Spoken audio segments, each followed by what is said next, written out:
Hello, and welcome in. Hey everyone, we are back with more Dawntrail MSQ.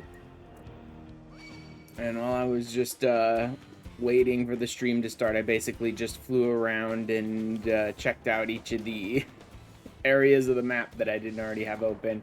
Oh, there's one separate little dot on the map here for some reason. Alright, I may as well snag it since we're here. Interesting. Guaranteed 1000%. This is where the, like, unique fate boss for the zone appears, I bet. I will bet anything this is where, like, a unique fate boss appears. Because look at this fucking arena in the middle of nowhere made out of what should never naturally form this way. Yeah, that's definitely, like, the fate boss.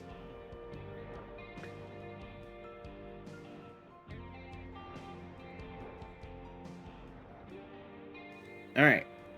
But enough messing around. It's time to go into the Thunderdome. So I believe we should be starting off with, I suspect, a dungeon today. And then jumping into the reveal of what Yasselani looks like now. And sort of dealing with whatever nightmare it is after that. But let's see. All aboard! First 97 quest. So today is 97 MSQ, and we shall see how it goes. Also, I want to check something real quick.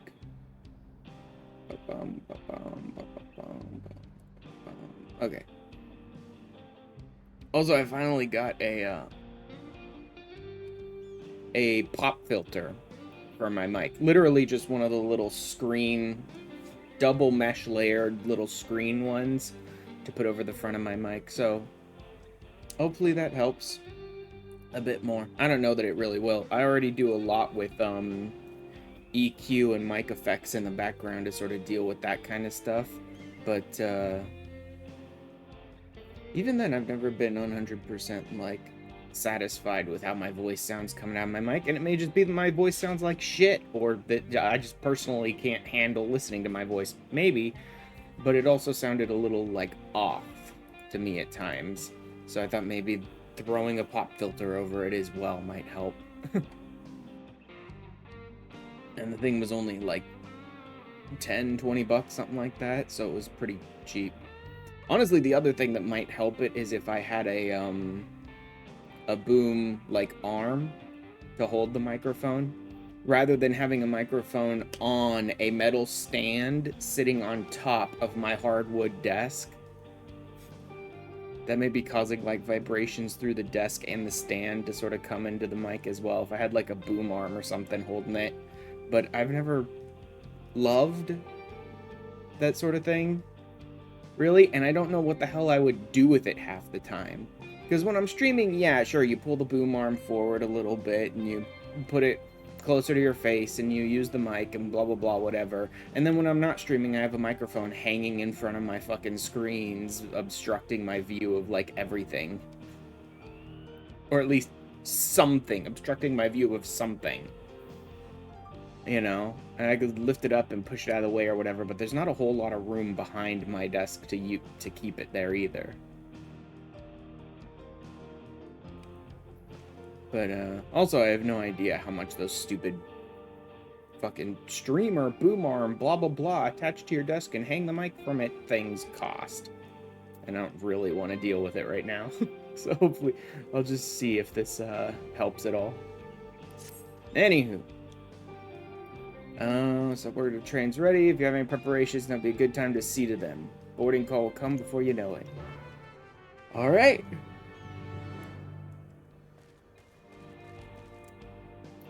Let me, you know what, I should probably go with, like, a real food. Oh, wow, I'm holding on to a lot of random stuff. Okay, this stuff I think I'm planning to get rid of. This is all, like... That I can hold on to. This is all, like, old Fate Boss stuff that I've already got all the rewards for. Or do I? Ixion? I don't think I got all the rewards for that. You know what? I don't care. I think I was trying to look at whether I had all the rewards for stuff, and I was pulling them out because of that. Yeah, I just pulled a bunch of shit out of my Chocobo bag for some reason. I have no idea why I did that. Guess you can't tell, I basically haven't turned this game on since, like, last week when I was streaming. That doesn't need to be here. Those definitely don't need to be here. This is my fucking fishing bait. That doesn't need to be here. Wait, no, that is the choke. Oh, god damn it. Wrong direction. I'm an idiot. I went the wrong way there. Why did I do that? Do I normally have my Chocobo saddlebag there and my items here? When I'm doing free trial? Too used to the free trial one, I guess, at this point.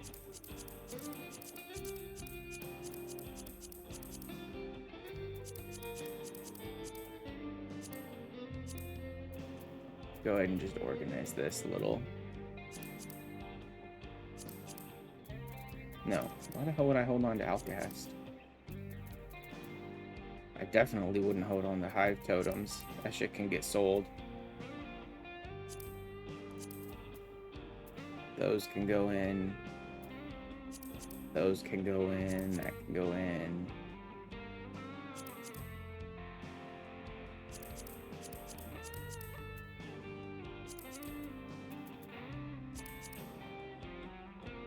I think that's everything. I really don't need to hold on to Echo Drops and Antidote. I need those for two very specific bits of content, and neither of them are anywhere near here. I could discard this Hive Totem. I definitely don't need it. I could discard this too, but I can sell it. That's definitely getting sold. Whatever. Just one. One for now. I'll go ahead and use an actual food, I suppose.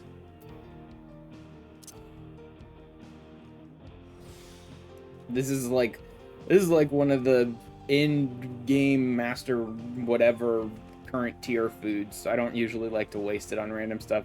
But it feels a little weird at level 97 to go in just snacking down on boiled eggs, but whatever.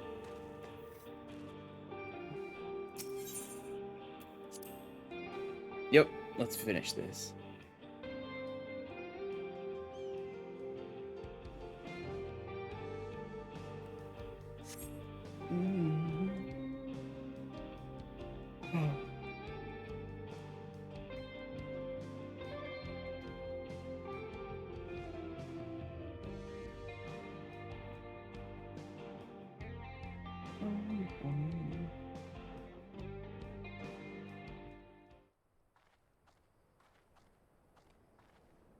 Right, we're just about done with the modifications, but I have to stress that we cannot afford a test run.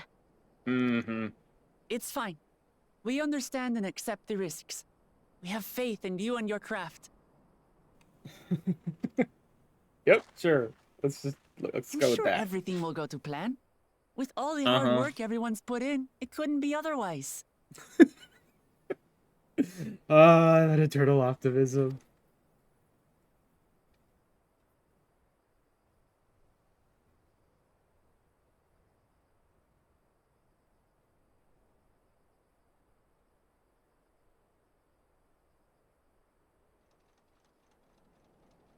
Finished at last! God. This is a heck of a trade. They even put a bull head on the front of it. Behold, the pinnacle of locomotive engineering. Yeah, I guess that's our ram at the front Dawnblazer. is a ram. The Dawnblazer.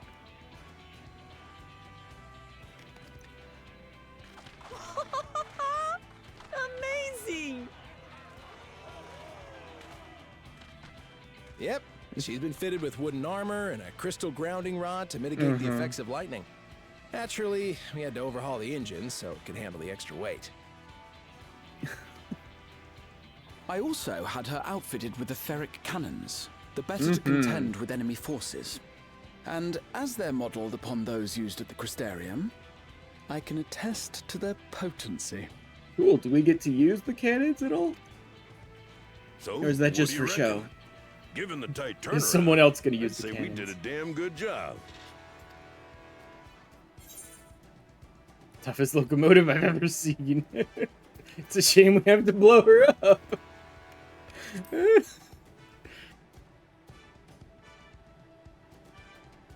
Let's not remind everyone we're gonna blow the thing up. Glad she's to your liking. I hate to let go of such a beautiful piece of machinery, but I know you'll give her a proper send-off for us. Yep, sure. Big At the risk of boom. spoiling the mood, we should probably get moving. Yup.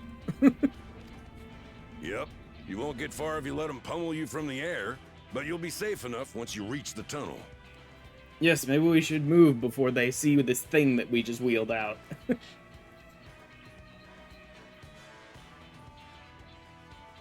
In that case, I will conceal the train with a spell once everyone is on board. Shouldn't you have done that already? It's sitting out in the open right now with It the should ships last long overhead. enough for us to reach the tunnel unnoticed.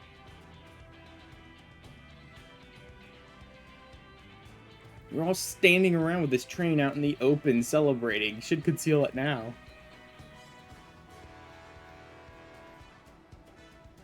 Right. So everyone, are we ready? That's what looks off.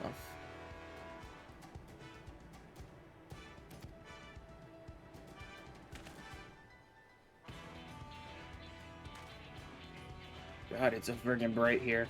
I just turned on my We've done all we graphic can. settings that make Rest the game is look up a to little you. better. I didn't realize just how much brighter it would look. And it's already a bright, sunny place here. I won't let you down.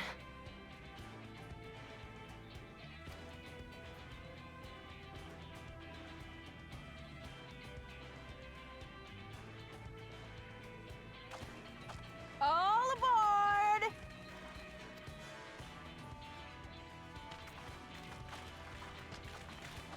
Right.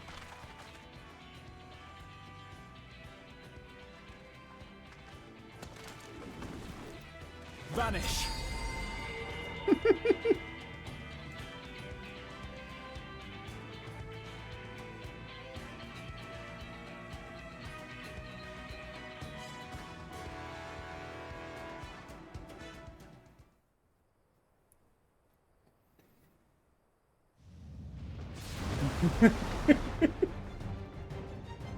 Just poof, sudden train. At So this do we speed, start we this should arrive dungeon at on the the dome in no train like we time did at with the all. first dungeon? Or do we But not blow before up the we're train and then spotted, I start the expect. dungeon? Stay alert! No, this looks like it might just be a instance duty on the train. Here we go. Or is it just cutscene and we just use the Stand cannons? fast, everyone. Wow! Those grounding rods are pretty fucking good. Even the just normal shots from the enemy soldiers are being considered lightning and just being grounded.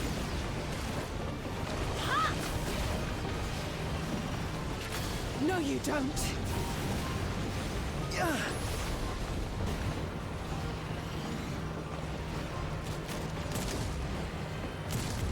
Yeah, so they just pulled out normal guns now. Because their stupid lightning shots didn't work.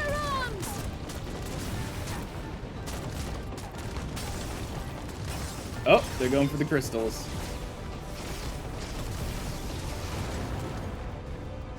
Graha, you might want to get off that chunk. Oh dear. Raha, jump!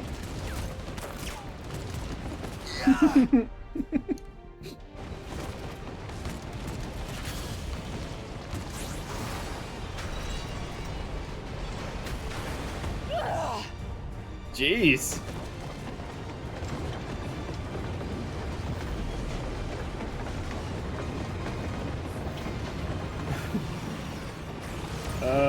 bro. Or one of us with the cannons, I suppose.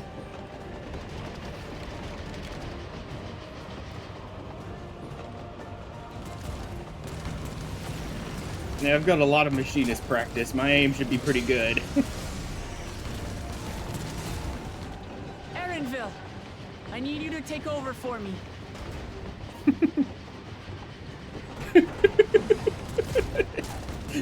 Look at his face, just like, what? It's time to fight, Erenville.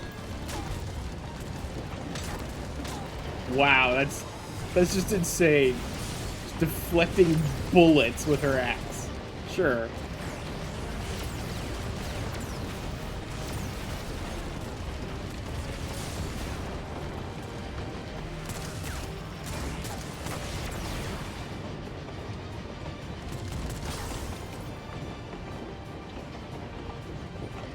End of the line, everyone! Jump! Okay, yep, it was all pure cutscene. You can't actually use the cannons or fight on this ship at all.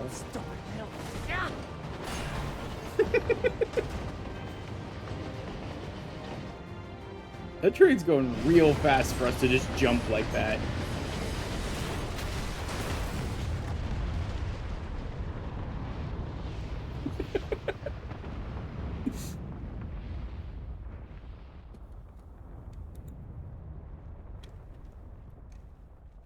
Oh, man. Oh, that was too close. Still alive, Erenville? Mostly.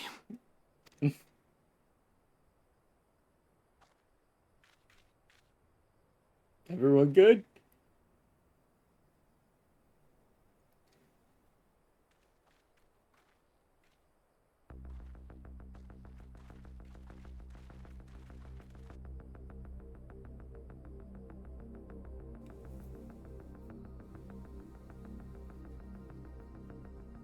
Look at this layout for the front of their last, friggin' the castle enemy gate or stronghold. whatever.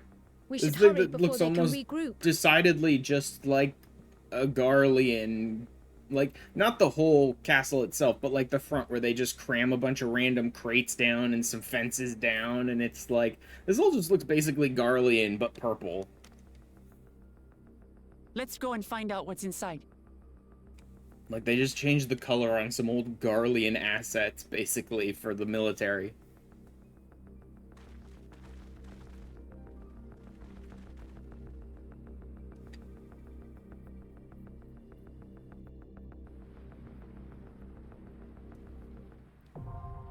Vanguard.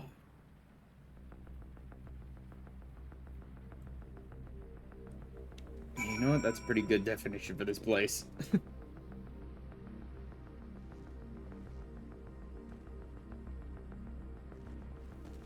Alright, let's do this.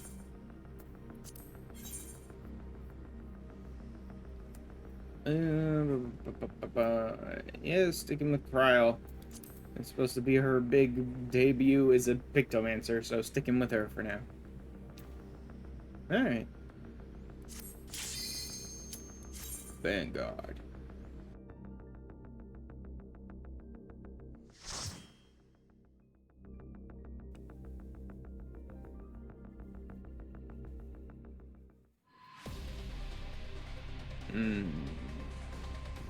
Shaktaral. Love just the giant exploded front door and then the enemies just pouring out.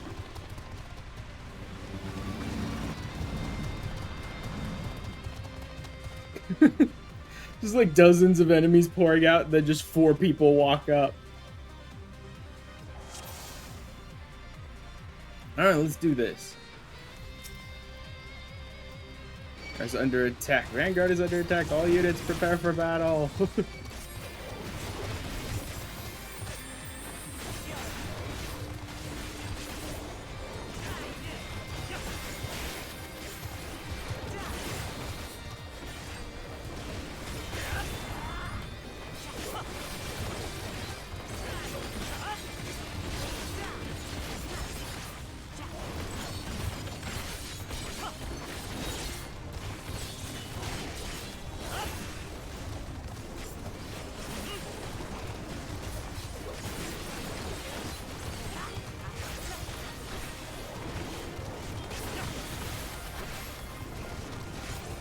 Wow, this is taking forever to kill just like one group of enemies.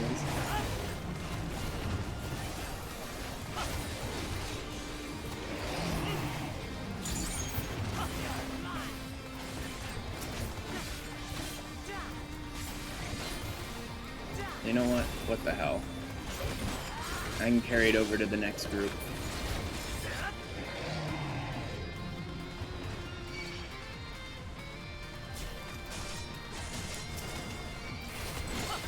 Hold on.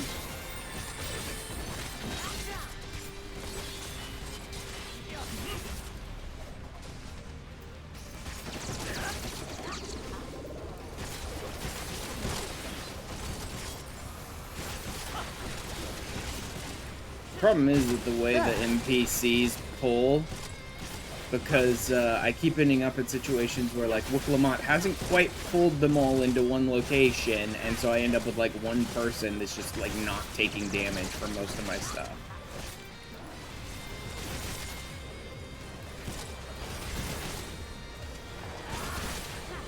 Allow me.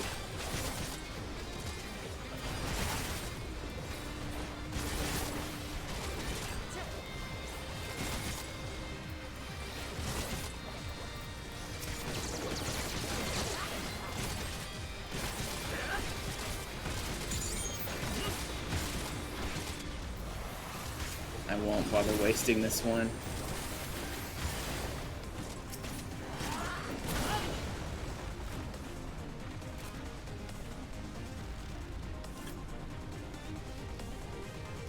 Shouldn't I also... I probably should have brought in another meal. This one's gonna run out. Didn't even think about that before I came in. This one will probably run out before I'm done with the dungeon.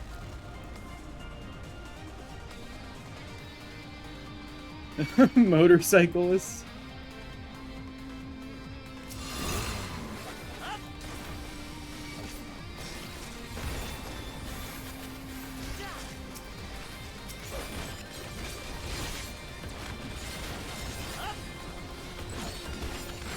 Good God, dude, seeing how much they use the motorcycles in this dungeon is hilarious to me. Try this!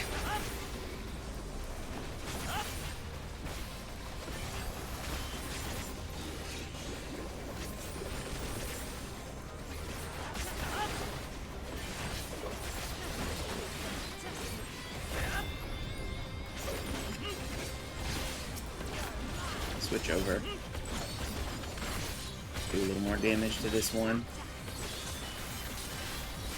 Damn, it's just taking forever to kill enemies, man. I don't know if, like...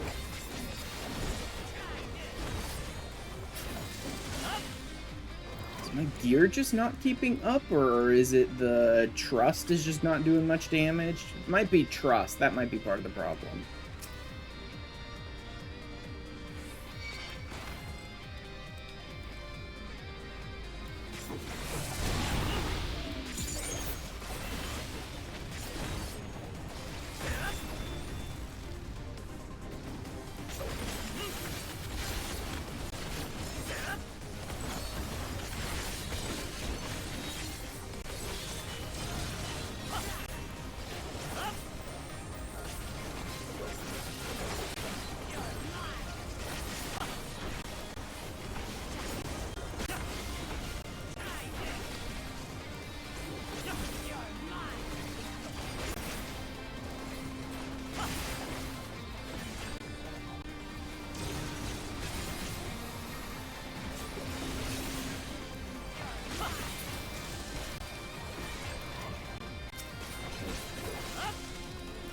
Allow me. Oops, did that wrong. There. Look at all these bikes that I want. Okay. Vanguard Commander. Alright.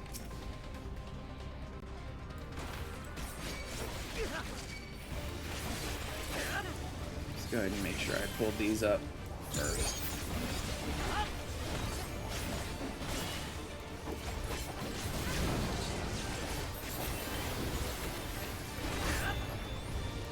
Go ahead and get both of my buffs going.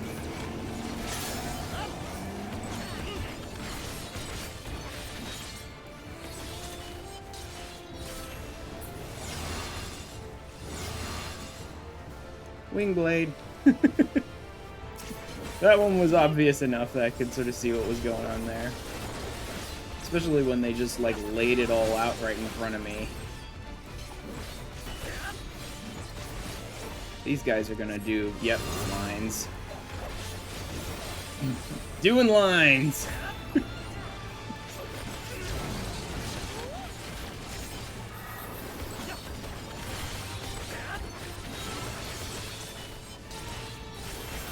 Alright, let's go ahead and get these up.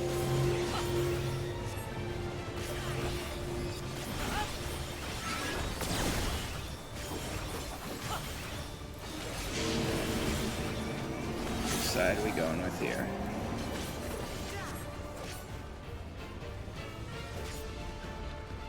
Wait, wouldn't that be... No, that is on the inside again.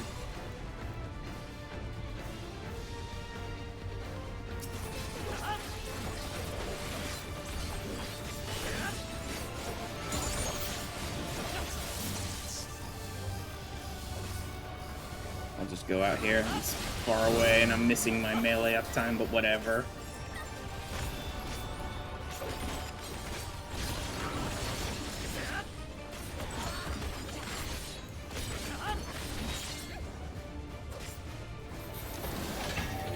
Okay, that's what's going on with those. Oh god. We're gonna need to change.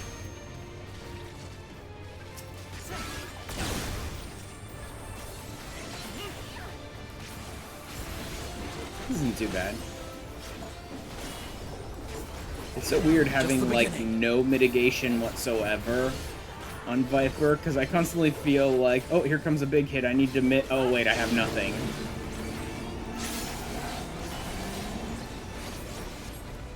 Oh, he's going on outside. Okay, so we're fine in here.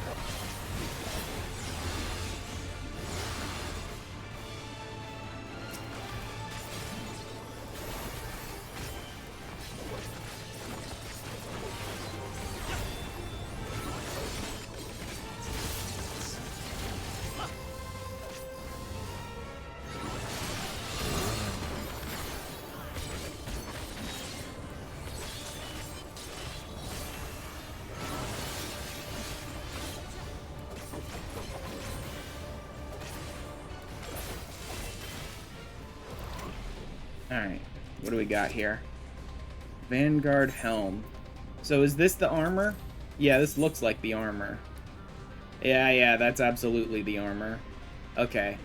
So this dungeon is where you pick up the goofy armor with the switching faces. Got it. But that's maiming, and I don't care about that. Okay.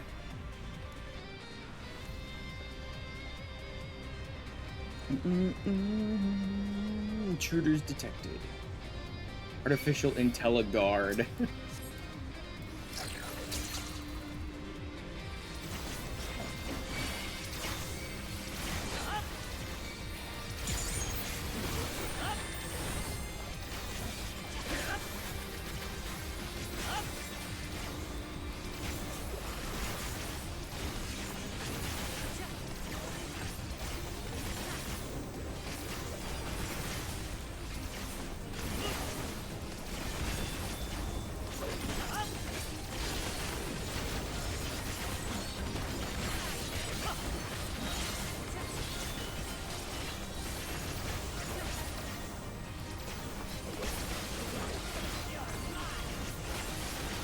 God, Viper is a lot of fun, man.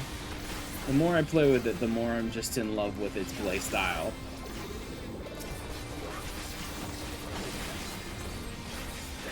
Again, it's a little weird to have, like, no methods of mitigation whatsoever. That's a bit strange, but, it's not like something that'll make me just not want to play Viper, so...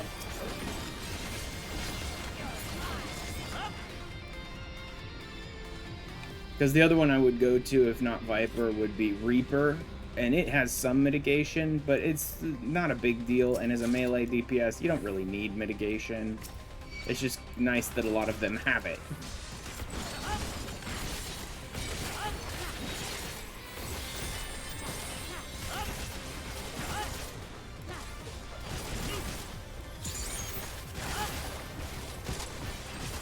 let's get these going. Then I'll awaken.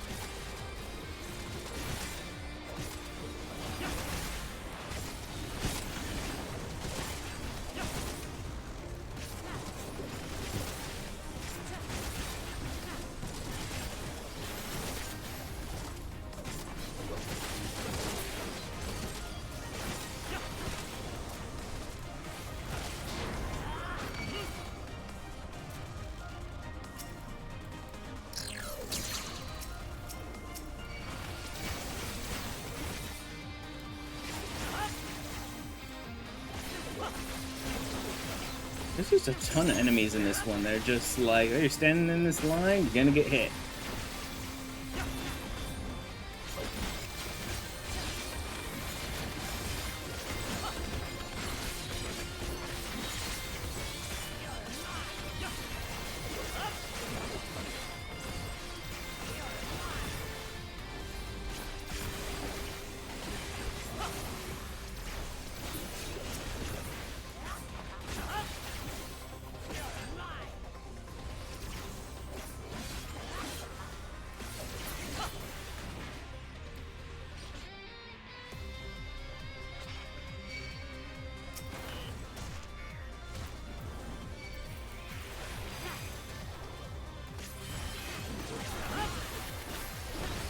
Go this way.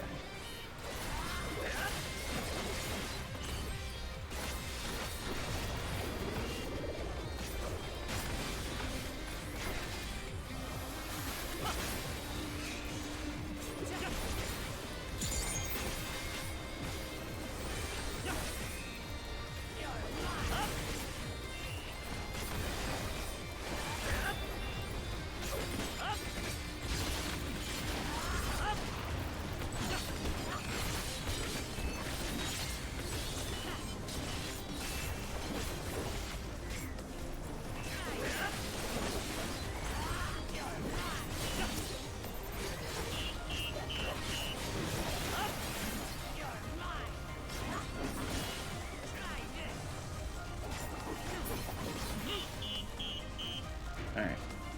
Come on, more treasure chests. I want more treasure chests.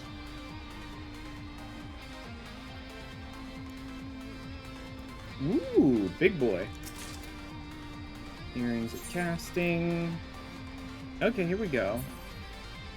Bracelet of aiming. And I'm still using the credendum one. Alright.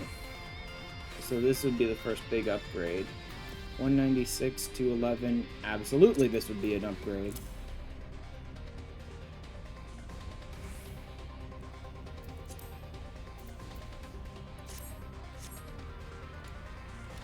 Alright, let's do this.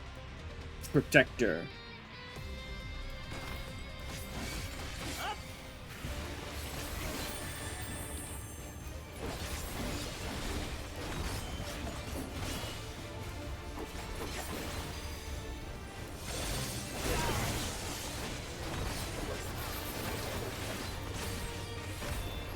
Turrets deploying.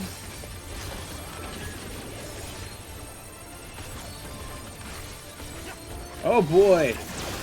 That is not a consistent like AoE there. That was just all over the place.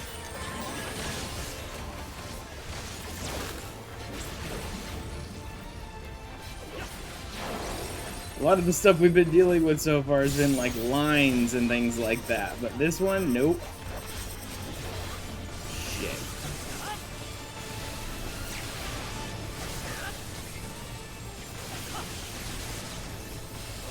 Okay, this is not too bad.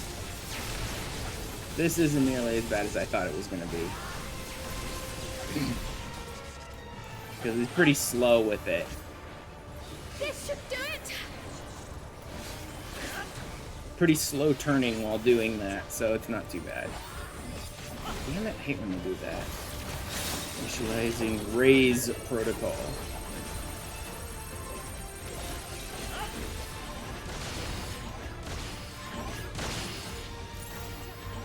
Two, one, stop. Oh, god damn it, I autoed. Son of a bitch, I hate that auto counts towards the fucking bombs. It's so stupid. Auto attack should not count towards the bombs. I fucking forget to turn my fucking auto off before the bombs go off, man.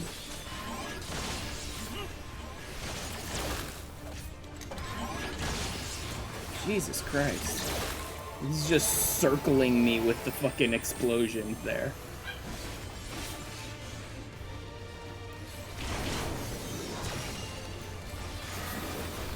Now I'll show you. Can't use like most of my kit because I'm just not getting enough openings for melee uptime here, it feels like. This should do it! Hold still. I'm just spend so much time dodging mechanics that I can't focus on doing melee uptime.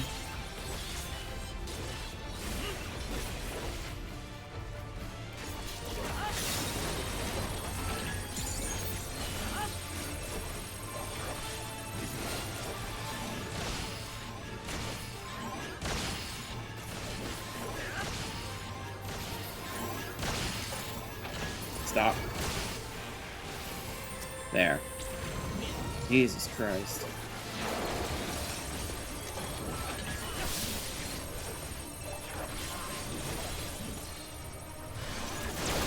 Yeah, I totally got hit by everything there, of course.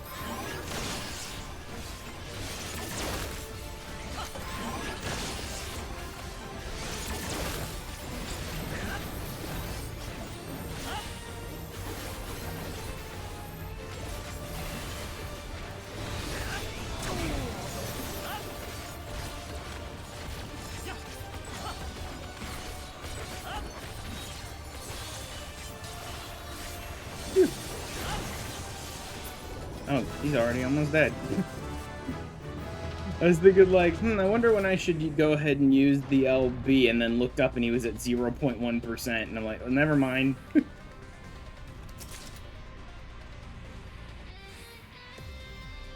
98. Oh yeah, 98. Nice. All this crap. Whatever.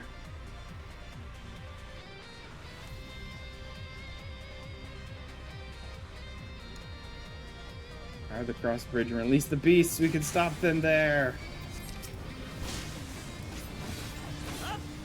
Vanguard Pravasa.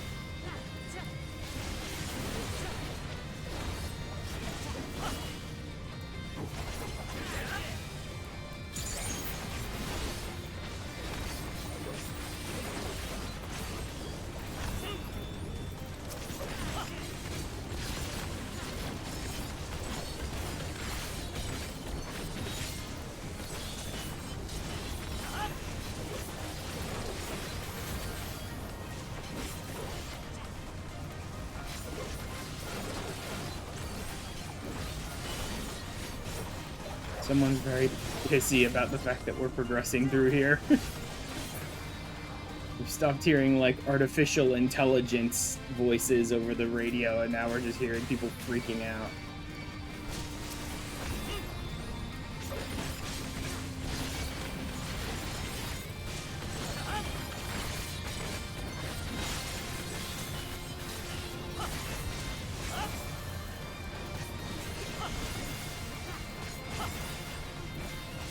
Hold still.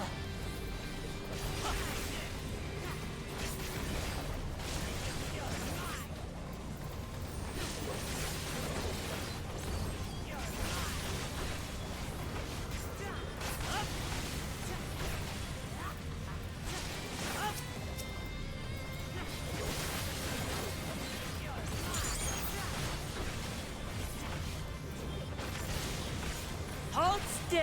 Sure, I'll go ahead and use it. I think I have enough Allow time me. to use the whole enshroud here.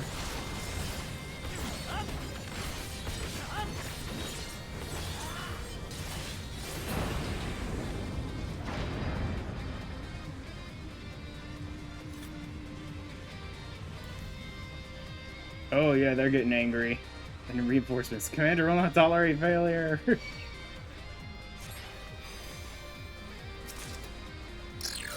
Ooh, Ring of Aiming.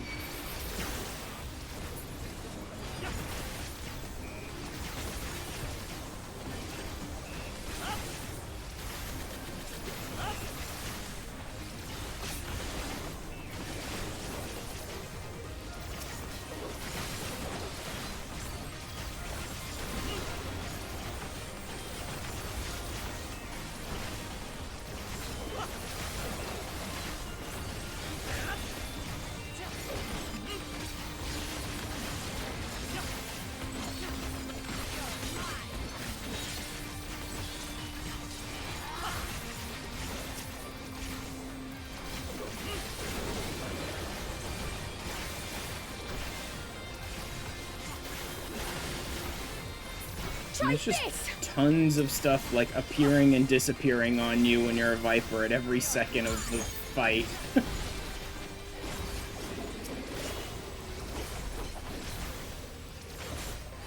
There's just like 50 different little effects that sort of affect how a Viper fights at any moment, so you're just constantly seeing like plus this, minus that, just scrolling by while you're fighting as a Viper.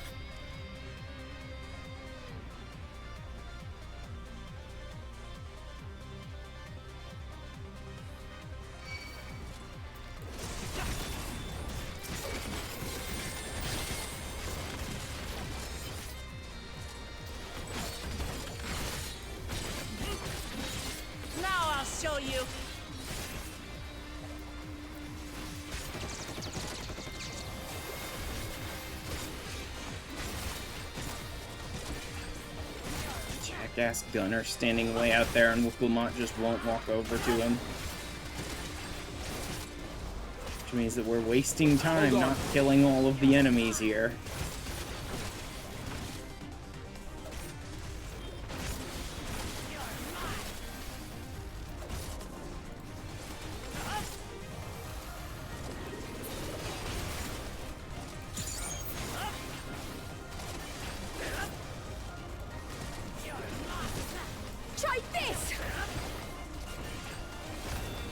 So you just wasted all that time fighting 3 enemies, and now we have to waste all this more time fighting this one last enemy, because she wouldn't just walk over and gather them all in one group. I hate that so much about NPC tanks.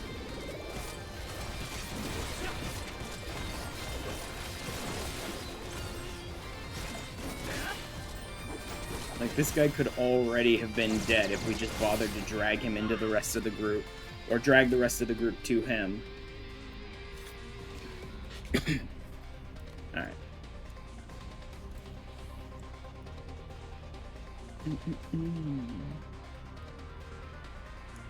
Let's see what we got here. Who are we fighting? Huh.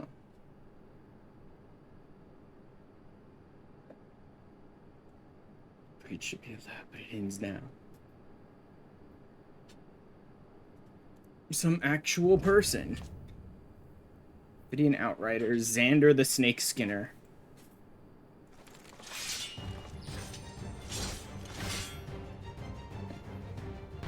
Dear lives. Okay then.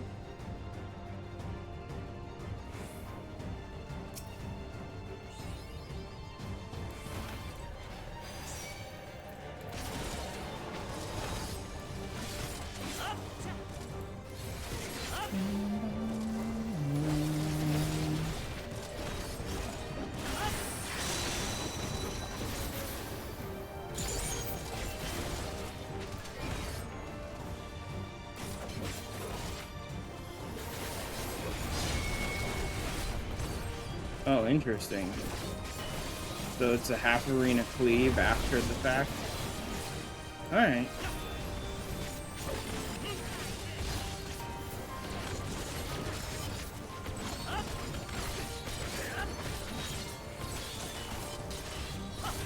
There.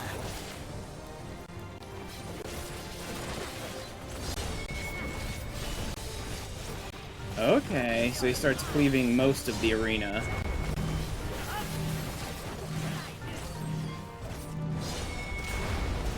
Please tell me I got out of that in time.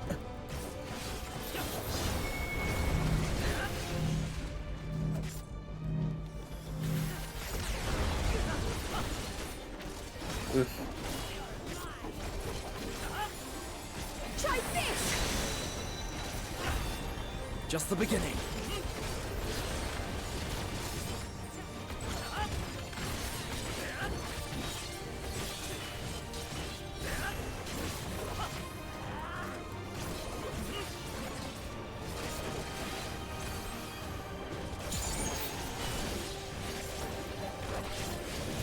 This seems way too easy.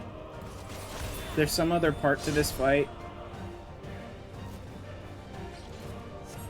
Because that seemed way too easy. Is he resurrect? Yep.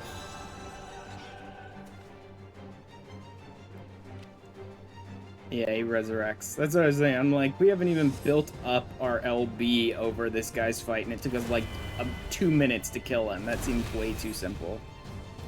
Okay. Just turning into straight up monsters. Cool.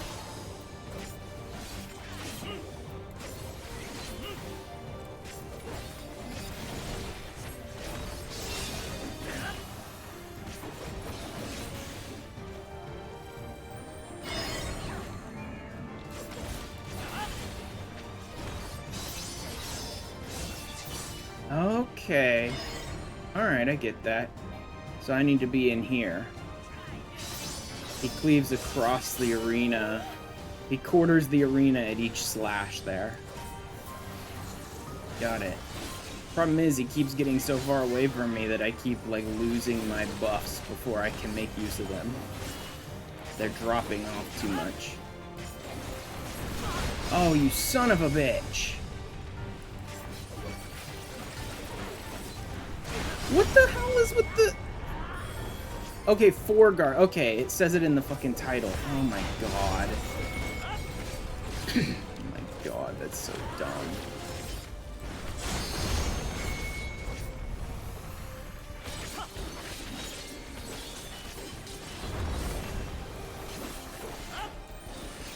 Jesus Christ.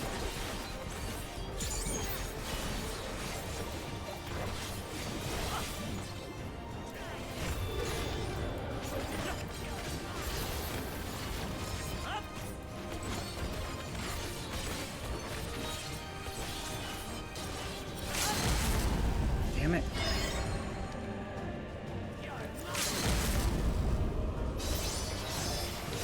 Nope. Did it even do damage to him? Yep, that did damage to him. Fuck.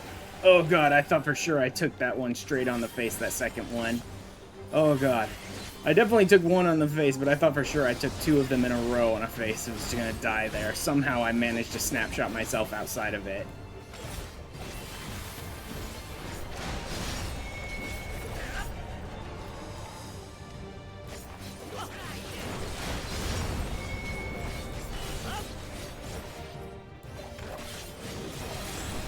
There we go.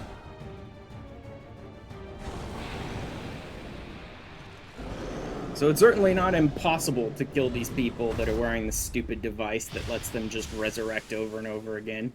You just gotta keep killing them.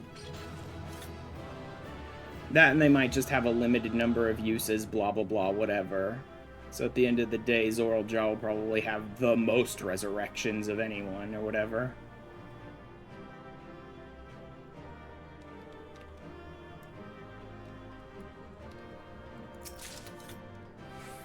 Airwheeler M9?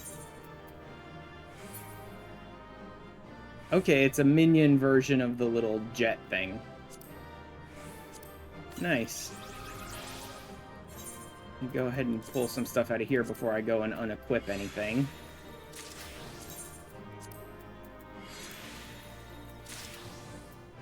And then I'm still using the Credendum, so equip these. And ring. I'm still using Credendum rings, right? Yep, so equip this.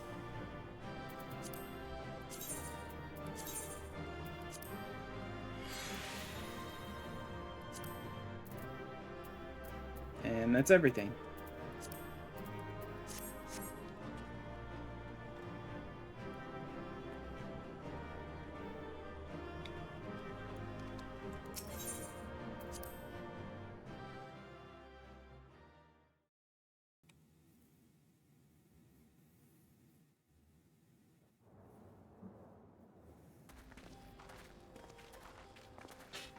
What So, greeted us was not the home Yep. that I had left behind.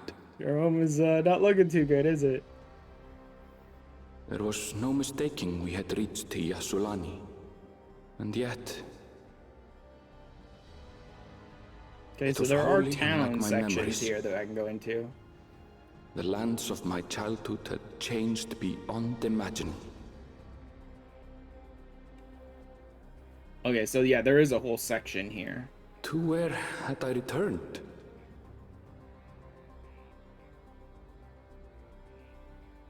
We tread on, the darkened skies above a mirror to my heart, clouded with fear and uncertainty.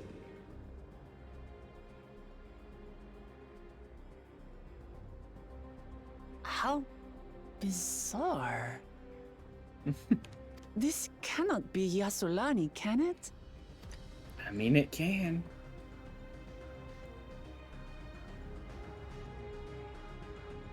Heritage found, huh? Hmm.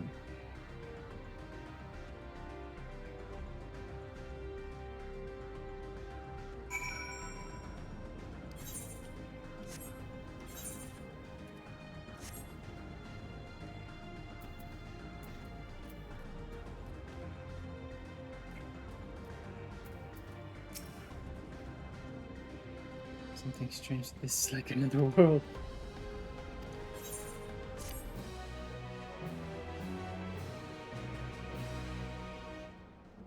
The Vanguard with NPC trust, blah blah blah blah blah. Yep. Alright. Start scarfing down boiled eggs now. Because I don't know exactly what XP bonuses I'm gonna get here. If it'll mostly be quests or if there'll be a lot of like fighting enemies too, so I'm not gonna waste a chicken on that. Creamy hot chocolate. The land of leaven.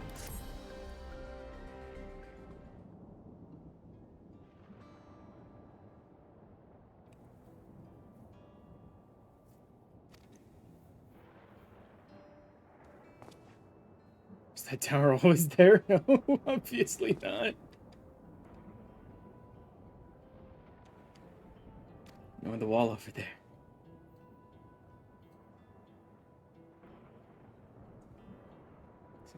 It's closer to what we saw in the gate, the Golden City, of those mechanical soldiers. Yep. Possibly been built in so short a time. Exactly. To another location.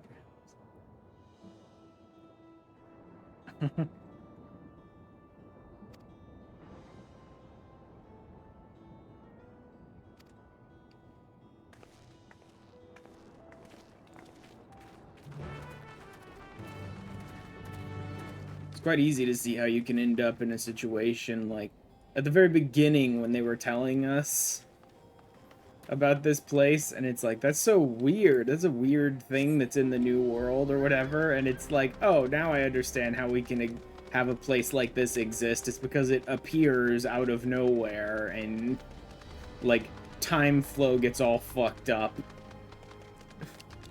It's like, oh yeah, okay, yep, sure. Of course it becomes a ghost town while you're waiting to sort of break in here.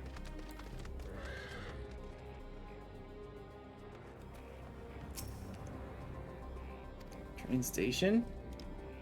The Yasulani station when the passengers disembarked. We'll talk to that. Let's go investigate.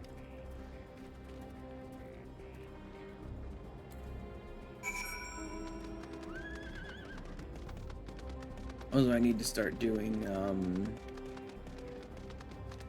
fates again.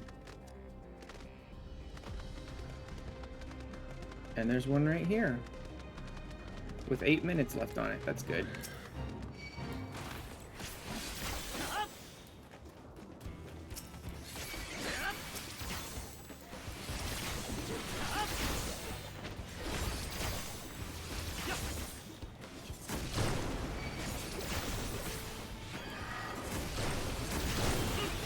Damn idiots just blowing up constantly so I don't have any room to maneuver here.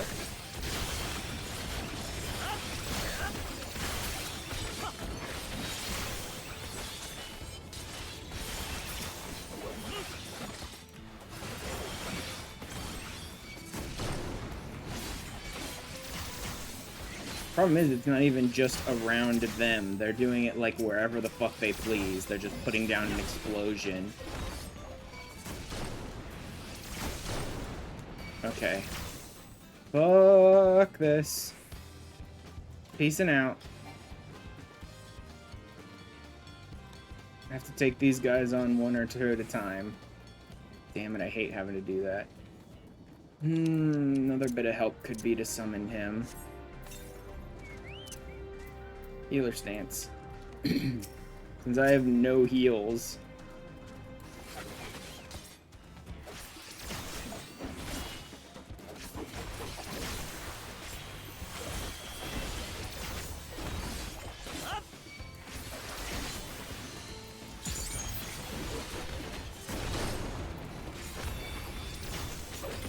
I think I could take them on two at a time, but the problem is they're just gonna spawn in and like jump me before I realize how many there are.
Here I am trying to do my true north to get it working and get my buffs up, and these assholes are just creating fucking dead zones I can't stand in over and over and over again.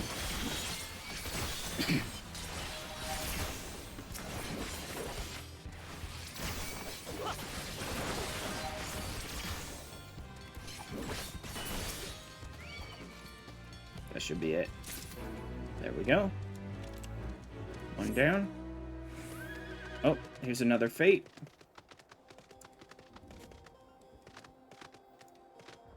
It's nice when they pop up right next to each other like this.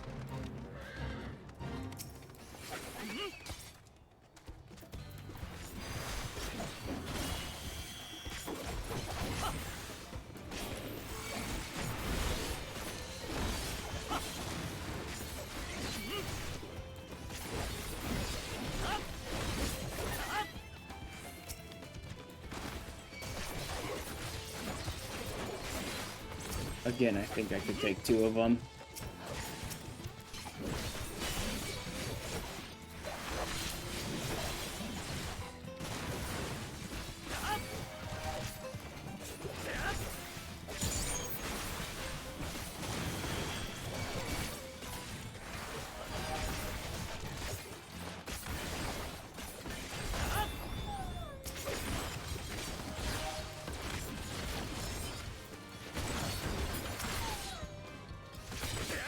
The dungeon go for you? The dungeon went okay. There were a couple of things that threw me here or there. Not too many things, though. But it was pretty good.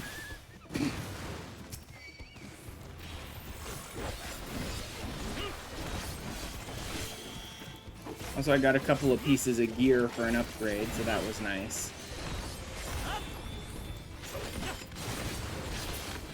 I don't know that the whole outfit is gonna really be my style. The goofy ass armor with the goofy helmet and the emotes on it and stuff, but he said it would traumatize black mages. Yeah, I can see that. I can see that.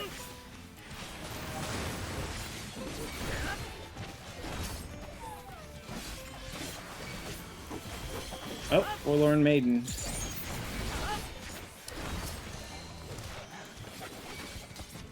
Let's get her ass over here. God, how am I pinned in by a couple of rocks, game? Get your fucking geometry working.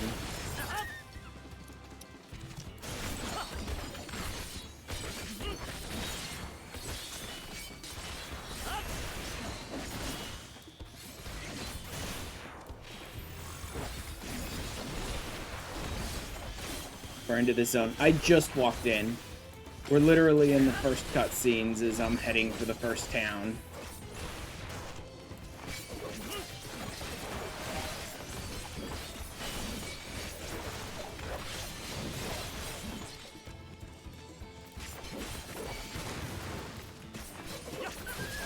I'm just hitting up, like, whatever fates I can find here to try and build up to the riding map for the zone. All would do something in that train cutscene. Yep, They totally just sit there blowing people away with a gun in cutscene, where I don't control anything of it, but whatever. It was okay. But yeah, it is nice to see the Warrior of Light do anything in cutscenes.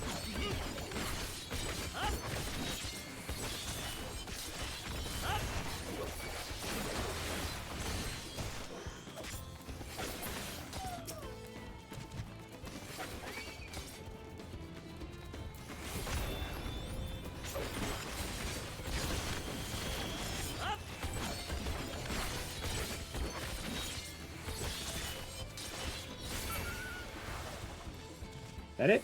That's it. Awesome. Did any more pop up right next to me? No, not quite.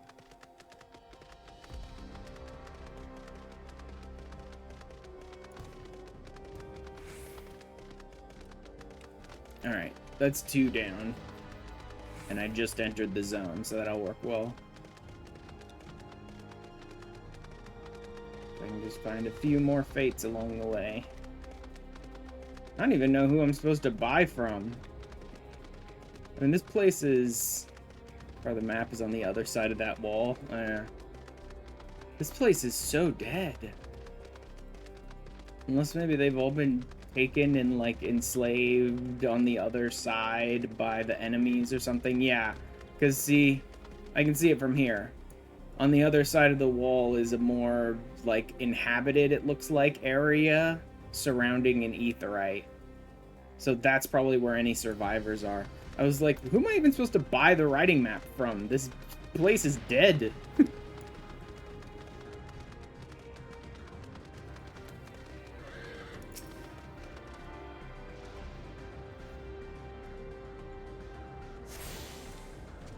Alright, Castellani Station. What? Twist of Fate. Certain rewards from Fates are dramatically... Oh, Twist of Fate. Okay. Except they didn't spawn any more Fates near me, so I can't gain a benefit from that. Although, I guess that stays till I do the next Fate, I think. The station stated, I swear it was abandoned years ago. Oh, it's strange, isn't it? Should look around a bit more. I'd swear it was abandoned years ago. That's odd. Been so AWOL, I've gotten all battle classes I have access to level 52 and your land jobs to 50. Working on your hand jobs now. Gotta really practice with those hand jobs. Rotting husk. Yeah. Everything is just rotted and rusting. And yeah, this place was abandoned like over a decade ago or more. Guaranteed. Unless the game is just gonna make some fucking number up. Like, this level of rot and rust, that's like 10, 15 years, probably. But I guess the game can just say whatever number it wants. I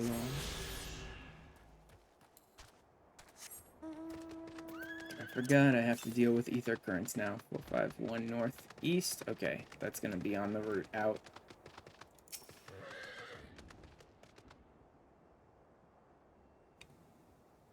Friend has encountered these for the first time and he's getting a little twitchy about not being able to fly the ether currents. Yeah.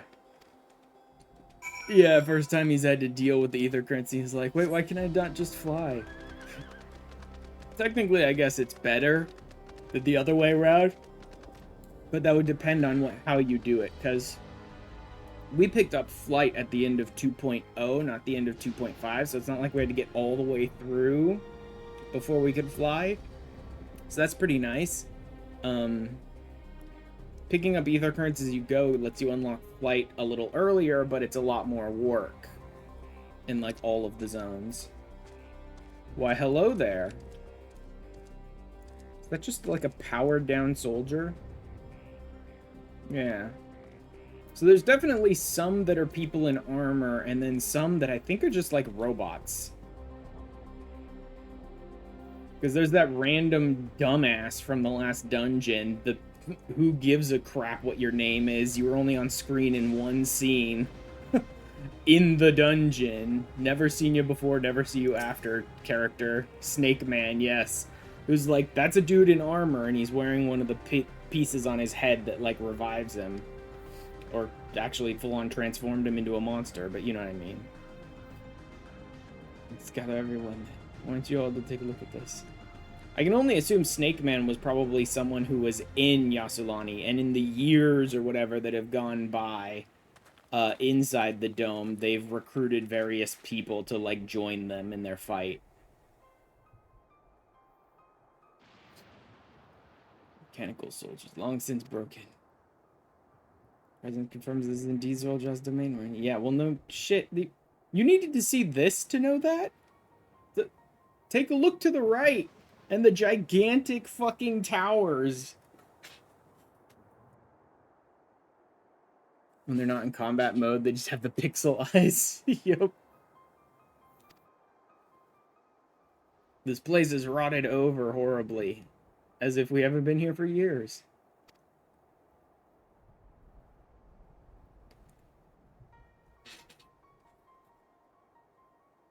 Weird that. Just tell why these buildings are so run down. They were completed barely a year ago. And enormous ones to appear in a flash. If I didn't know better, I'd say time flows differently here. Yup. If only we had a precedent for time passing differently in other reflections. Yup. Bro, in the matter of... Let's see. The Warriors of Darkness would have been 3.3? Or was that 3.5? When the Warriors of Darkness left, was that 3.3 or 3.2, or was that 3.5? Because I think the Warriors of Darkness was resolving the Heavensward story, and then I think we did a couple that were building up the Stormblood story. So I would imagine they probably left in like 3.2 or 3.3. Actually, I think they did leave in 3.2. I think 3.3 was resolving the Heavensward story completely, where they recovered the... No, because that would have been 3.5. That was building up the Stormblood story, where he recovered the eyes and did all that. That was 3.5. So they probably left in like 3.3. Whatever. And 5.0... I mean, at most, I'm going to say, being super generous, at most, maybe a couple months go by between those 2 points. Because that's from, like, the beginning of building up the Stormblood story to the end of the Stormblood story. And, like, at most, that conflict was maybe a couple of months. It probably was even less than that. But let's be generous and say a couple of months. 3, maybe 4 months. Fuck it. Let's be super generous and say 6 months the Stormblood conflict took. 100 years went by in the first, in like 6 months in the source. So when they want to fuck with time dilation across reflections, they can just crank that number to insane levels.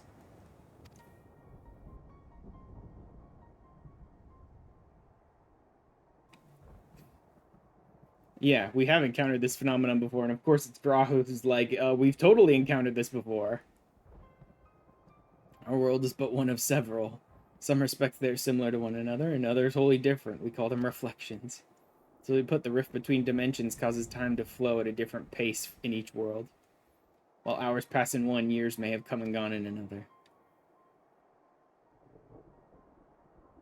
Sulani, then we should still be in the source. Flow of time should be synchronized. Unless they've come up with a way to create, like, bubbles of their own reflection upon other reflections. Which seems to be what this is. The Thunderdome literally seems to be we brought our own reflection with us and we created a fucking bomb that just creates a dome of it.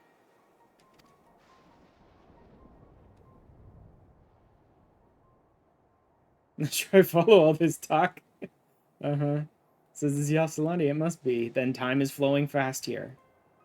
A little further along, right? His village is dead. I can already guarantee that. His village is doomed. His village is gonna just be like a rotting husk with no one left alive. So upsetting. Oh god. It could be like, oh yeah, we're gonna see Aridville's home, and we're gonna see all the bunnies in the village. Although the way this whole place is built up, it really appears like the Tyrol bunnies do not live anything like the Eorzean bunnies. Like, where they live with the wood, and they live in the trees, and in big forests and stuff. These ones just seem to be cowboys living in cowboy towns, it seems like. I really need to re-glam. See the ruins of their village, at least, yeah. Be of assistance. And it's not trying to attack us? That's interesting.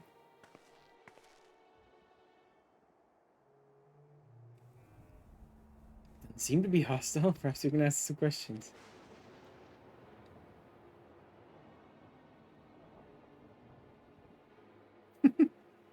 Unable to confirm credentials. Citizen identification. Okay. So, like, the few people that are still alive in this zone have probably become, like, citizens or whatever after they had long been conquered by this army. But, like, just look at this hellhole. Like, this is what Zoraljaw wants to spread across the whole world? Forget that.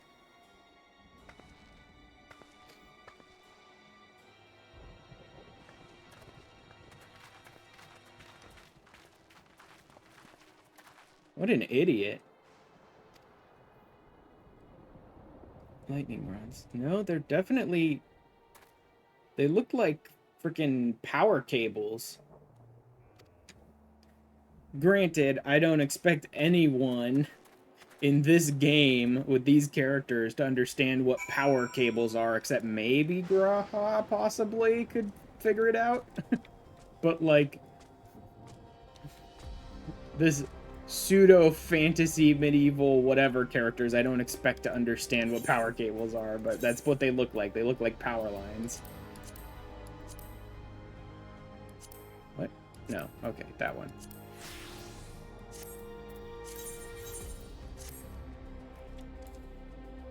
Alright, let's see if I can pick up any more fates along the way. Kawahepya? Man, these names. It's not a type of language I am in any way very familiar with, so...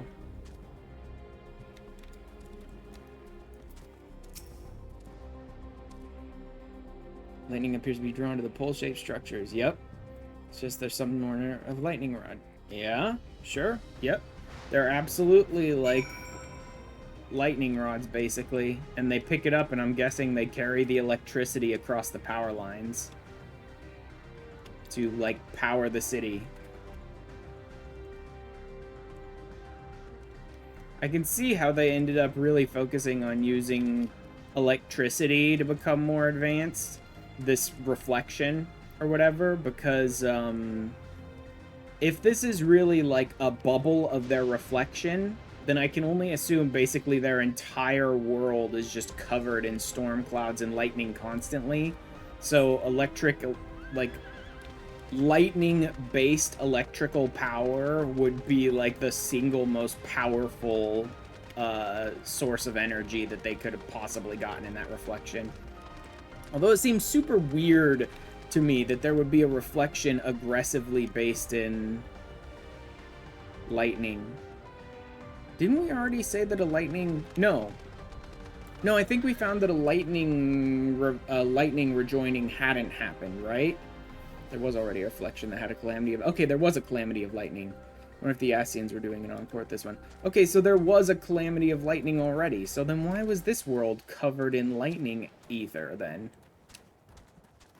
Although I guess you're right. They probably would have had to do redos, wouldn't they? Because there's more reflections than there are elements. So just because we've had one lightning calamity already doesn't mean they wouldn't have had to do another lightning calamity, I guess. It was the 12th that was aspected lightning. So yeah, I guess there would have had to have been multiple of the same calamities. Because there's more reflections than there are elements. So yeah, maybe someone was gearing this one up for a lightning calamity. Strange that they aspected this reflection, whichever one it was, to be this aggressively lightning aspected before ever building up an actual calamity in the source, though. Like,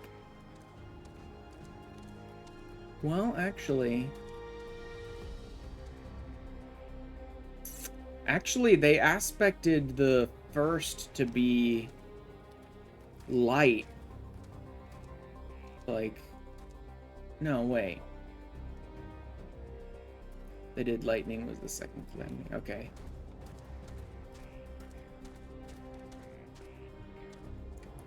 Yeah, I guess in its own reflection, they would have aspected the source to be light like a century before they actually used it in the calamity that they were trying to build up in this, or the first to be light like a century before they would have used it in the calamity they were building up in the source. So maybe they really were just like in the middle of aspecting this one to be lightning, but never got around to creating the calamity in the source that would use it.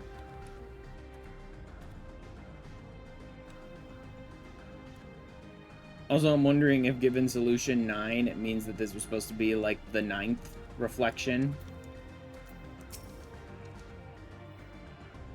Or it's just like the 9th solution they tried on that world to something. Some question that this is the 9th solution they tried, or maybe it's from the 9th reflection.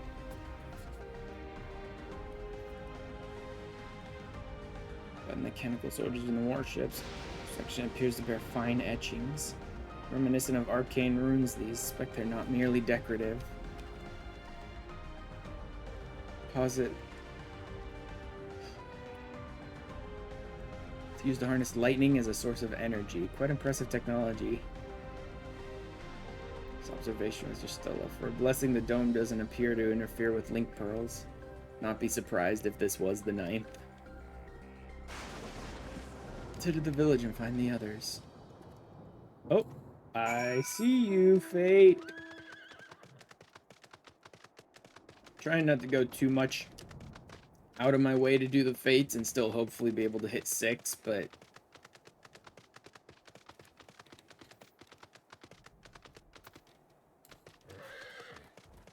the last of my soul reserves. Then we best start praying. Okay, yep, soul reserves. Got it.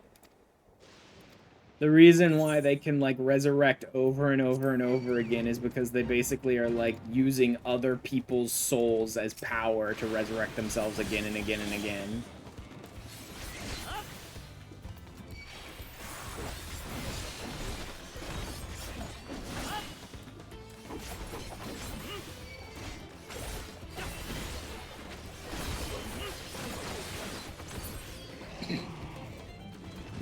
Become more and more as we go into this. Yeah.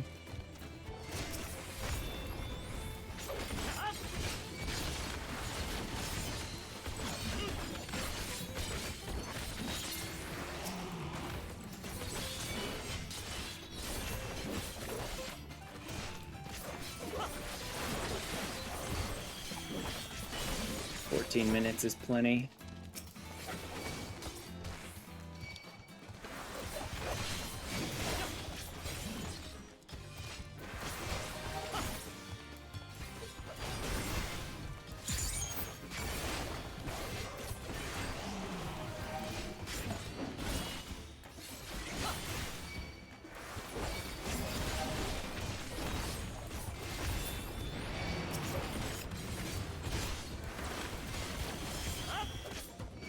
Drag him over just a little bit more.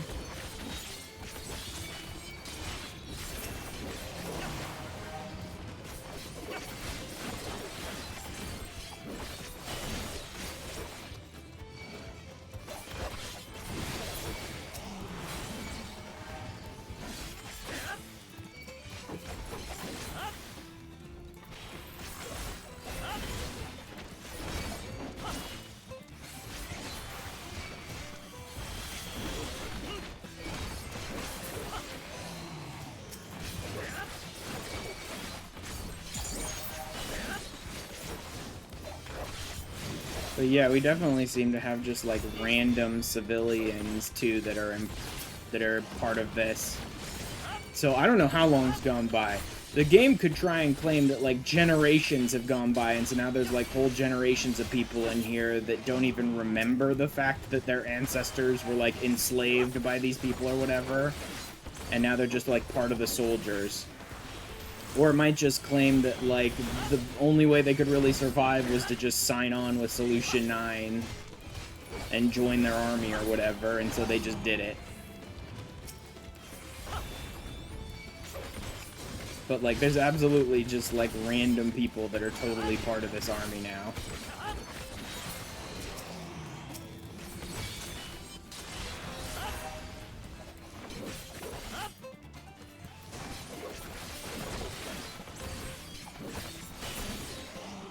There we go.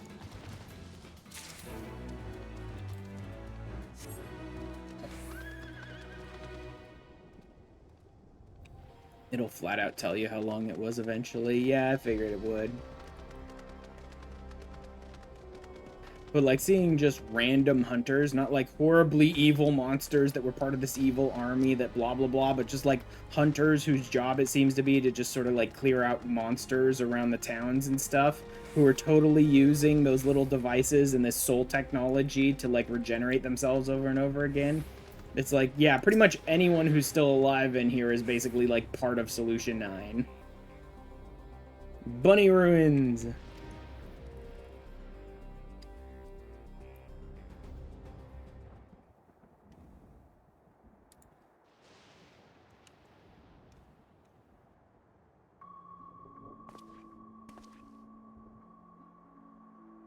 Okay, so they didn't just live like cowboys in cowboy towns. They actually did have sort of like stone structures that they lived in.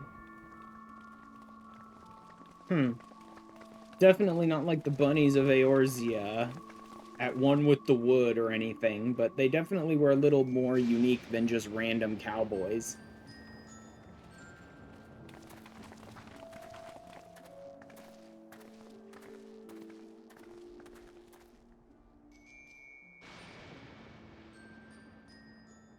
My home. It's in ruins. But why? What happened here?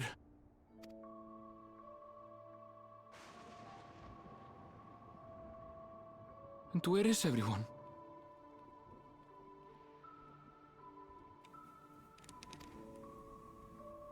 I had a look in a few of the other houses, but they had clearly been abandoned. Damn it all. None of this makes sense. Excuse me? Are you looking for someone? Oh boy.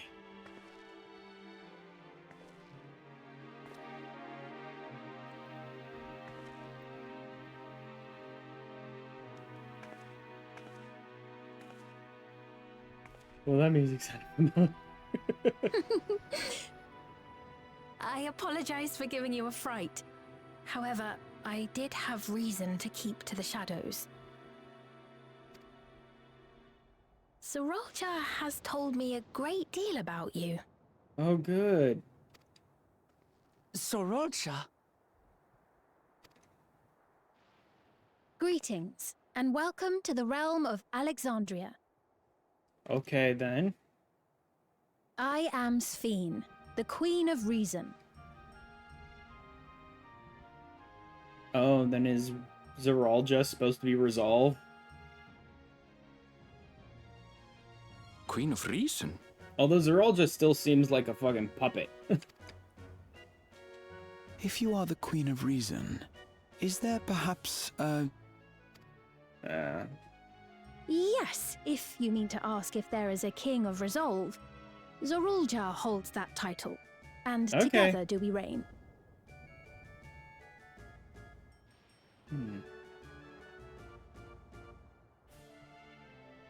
Mm-hmm.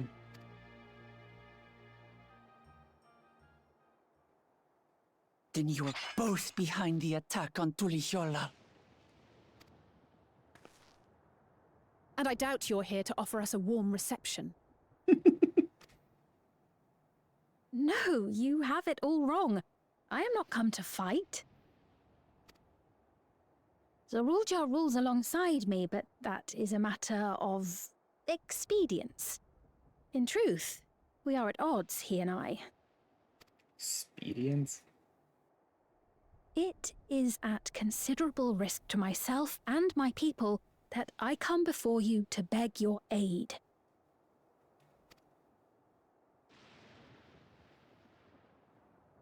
Our aid? I'll admit I cannot imagine King Zorolja is keen to share and share alike. But if what you say is true, you're still the queen.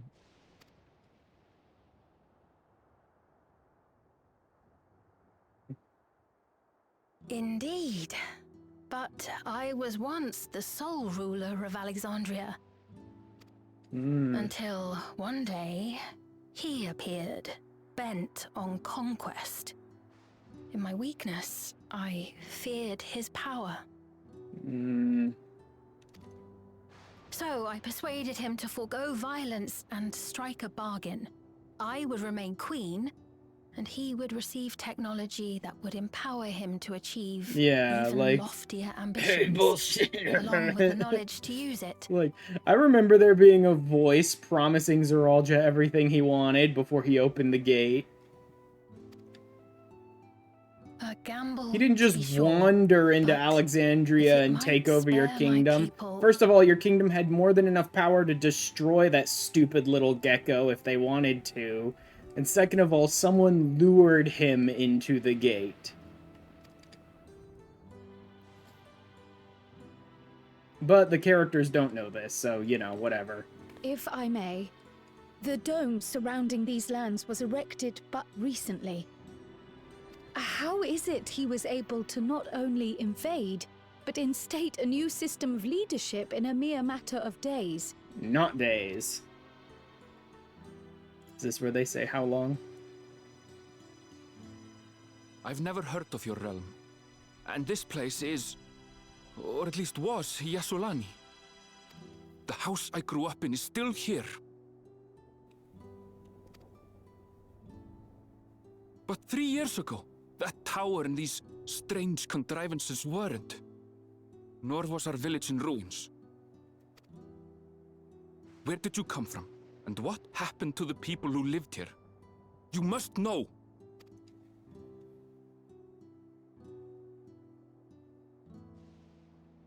I realize how confusing this all must be.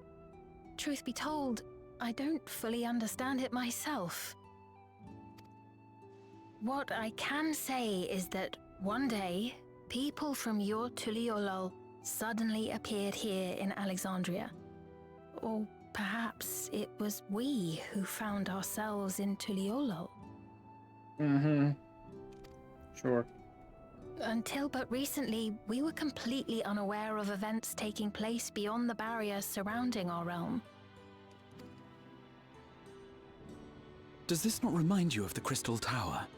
how after the 8th Umbral Calamity, we devised a means to transport the Spire across time and space from the source unto the First. Yes, Granted, yes, it does. this is on a much larger scale, if that is indeed what has happened. Not only the people and structures, but also the surrounding environment. Mm-hmm. Like they Regardless, transported the their people of terrible Lakeland perceived the reflection arrival of into the our Crystal world. Tower much as the Queen describes her own experience. Sudden and inexplicable.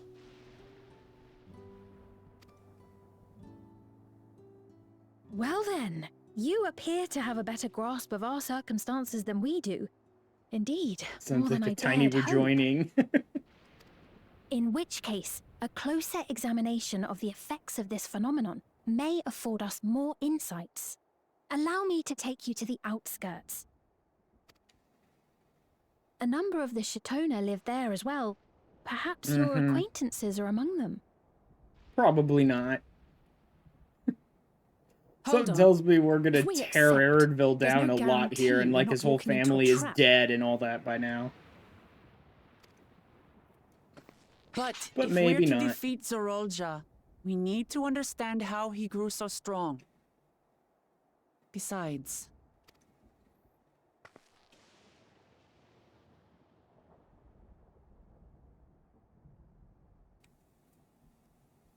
Oh, you're right. Queen Sphene, before we go, Your Majesty, I have to ask, Wait, did you really have nothing to do with the attack on Tulihyolal? hold a tick. She never said her name, did she?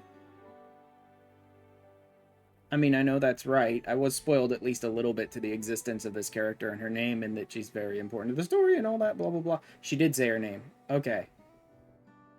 I remember she was talking about it. She was Queen of Reason and all that. I don't remember that she ever actually said Sphene. I was like, wait, where'd Wook Lamont pick that name up? Okay. Noble Wook Lamont, shall we dispense with the formalities? I'll not deny the soldiers and airships that attacked your people are products of Alexandria. But it was Zorolja, not we, who fashioned them into weapons of war and laid siege to Tuliolol. Yep. Totally. It was totally Zorolja who... Fetch me this. Fetch me their souls! I'm sure it was totally Zorolja who made armor fit for war, guns, helicopter, bikes, yep, with laser cannons. I'm sure it was totally Zorolja who invented all of this technology and fabricated it out of the fucking ether to create weapons of war. You totally didn't fashion them to be weapons of war. Yeah, he totally did all of that work himself. Like, even if I believed you that he geared them towards weapons of war, you created mechanical soldiers, shotguns, laser cannons, and helicopter motorcycles. Like, don't tell me you didn't design them for war. Don't tell me they weren't designed for war, even if I believed you that Zorolja was the one who aimed them at Tuliolol. They were totally weapons of war before that. No, I may not have prosecuted this war, but I nevertheless bear responsibility for it. Yeah, he seems like a brilliant scientist who totally invented all this new technology. Perhaps. Based on a source of I know energy next he's to never nothing used about you. before. Let alone what you've been through. So by all means, show us around. I think we'll learn a lot from meeting your people.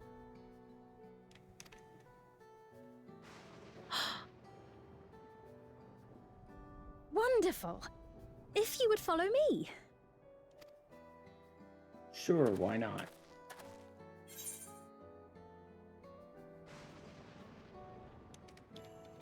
It's a little odd for a queen to be walking around alone.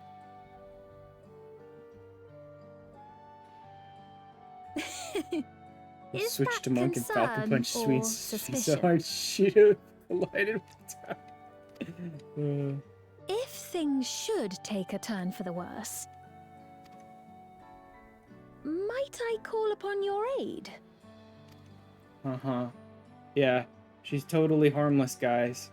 Totally, utterly harmless and A needs us to jest, help of her. Yep, course. mm-hmm. But you do Yup. strike me as the most capable here. Definitely. Which is why I suspect she may want to get my soul. Whatever they're doing here, she may want to rip my soul out of my body because I'm probably the most powerful being on this entire fucking universe. So, here we go.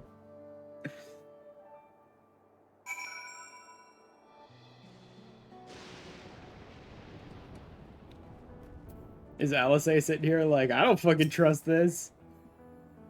Yeah. Leave it to Alice. Like, everyone is very suspicious of her already, but leave it to Alice to be like, we're not fucking trusting her. Not a chance.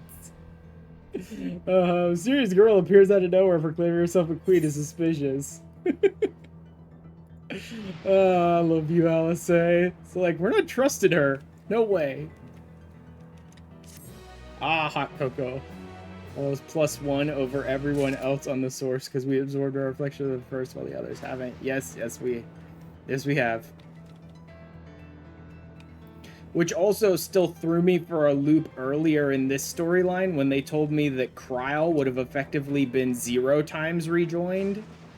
Like, as far as I understand, so far, Baron did say they sort of explain why Kryl is, like, capable of being a caster later on. But, like, so far in the game, it's been revealed that Kryl should be 0 times rejoined, and yet she's a caster, which should physically be impossible. Anyone who's 0 times rejoined should have so little control over ether that they could never be a caster. Of all the classes possible, they should never be able to be a caster.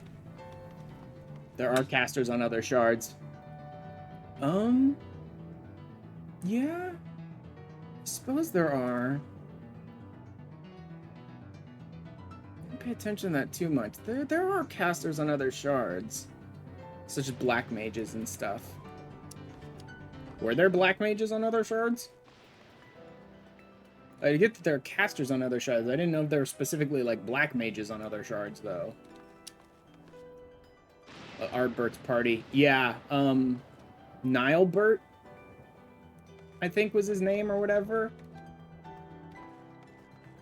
I think it was Nilebert or something like that. Was the elf caster dude. So yeah, there were. And shit. I think it was Nilebert, but that might be wrong. And then I can't even remember what the girl's name was. The little Lala girl. I can't even remember her name. But yeah, they were both casters. Open portals into the void during quest lines over there.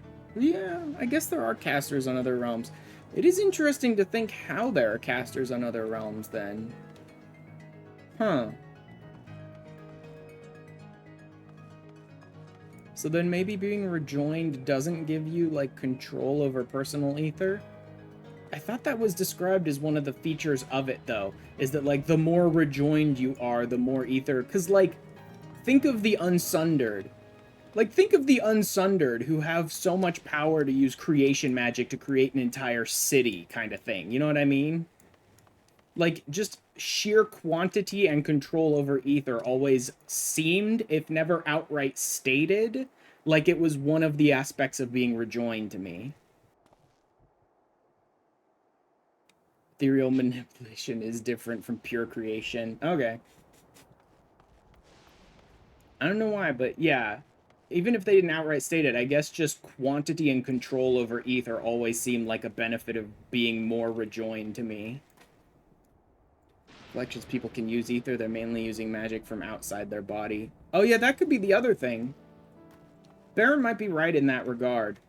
That could be the other thing. In other reflections, people might be doing black mage, white mage style, where they're just calling on ether in the world rather than using their own personal ether. So that might be how there are casters in other realms. They might just... They haven't had a giant war that's drained their entire planet of most of its ether, so they're able to just use, like, environmental ether rather than personal ether. White Mage technically borrows from the elementals, so... Yeah. Current White Mage definitely borrows from the elementals. I don't know about War of the Magi White Mage, if they were all Pajal-style casters, or if they were just, like, using a different type of white magic back then, though. I know all the Pajali draw upon the ether from the elementals, but I don't know about War of the Magi White Mages, because that was part of the reason why that calamity happened. It was black mages wasting a bunch of the ether of the world, but then the white mages joined in against them, and they also burned through a bunch of the ether of the world, leaving only water, I think it was. I think it was only, like, water was left ethereally, and so the flood happened. Wasn't that the flood? I think that was... Yeah, that was the flood. I don't think they were doing elemental speaking during the time of Amdapor. They used all the ether except for what... Yeah. Noah'd themselves. That's a good verb. They Noah'd themselves. Yeah. So back then, I don't think there were Pajal casters. Or if there were, they were probably few and far between. Or I don't even know if the elementals... I mean, the elementals must have existed back in the ages of Amdapor. Because the elementals seem almost like eternal beings to me. But the white mages of the time, I don't think were using the power of the elementals. I think they were just casting, like, a white version of black magic, basically, right? They were just drawing on environmental ether aggressively for their war. Which is how that calamity happened. So I think the Pajal and drawing on the elementals themselves is much more recent version of white magic that's sort of more friendly to the environment. And just far less used. Like, there's like, what, maybe a dozen Pajal in the entire world? And then technically the Warrior of Light becomes like a Pajal, even though they don't grow horns, they become a white mage. But that's it. There's maybe 20 people with the power of white mage magic in the world now. Well, Asumion, we can... He's still technically, like, he leads the Conjurers. I don't know that he's specifically a white mage, but even the Conjurers are kind of using the same white magic. But anyone can become a Conjurer, so... I don't even know what to classify that as.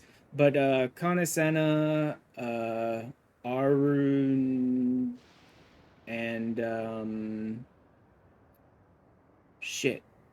How do I not know her sister's name? Arun is her brother. Her sister is... I forgot her name. But those three are definitely white mages.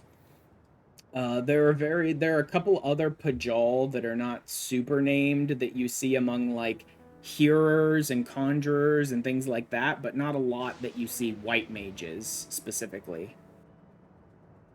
Of that, I think the only ones we ever see are the three siblings and the Warrior of Light. But there are certainly other Pajal out there that have been, like, blessed by the elementals. Whether they are able to be white mages or not, who knows. Most of them are, like, hearers, and Asumion is, like, a conjurer guild leader. But we should be wary. We could use more information. Let's head to this place, the outskirts, see what we can learn. Perhaps Fiend as well. Alright, I got another... Do I have to go all the way out and around to get there? Also, how much time is left on it? 8 minutes. It's a little Can't be other white mages, because during the original white mage questline, they were like, oh no, we don't have a third white mage and we can't bother our older sister. Okay, yeah, you're right. You're right, that was an aspect of the white mage questline, where they're like, we need a third to do this thing, and we can't really bother our sister because she's busy right now. Yeah, so I guess there really are only 4 of us. Oh, come on. 8 minutes to do a boss fight? Oh, shit. I don't think I could do that. My best bet? My absolute best opportunity here... And I'm wasting time trying to figure it out. My best opportunity here would be to put it in attacker stance. And just take the hits. But I don't know if I can sustain like that. Not on frickin'... Not on freaking Viper, especially. Viper's got like no mitigation. He's got some healing, but no mitigation.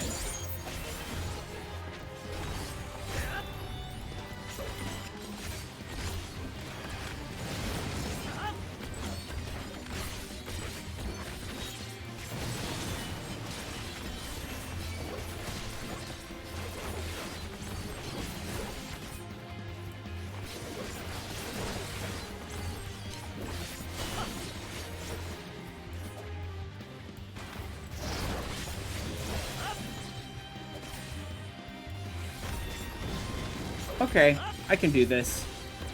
This isn't too bad.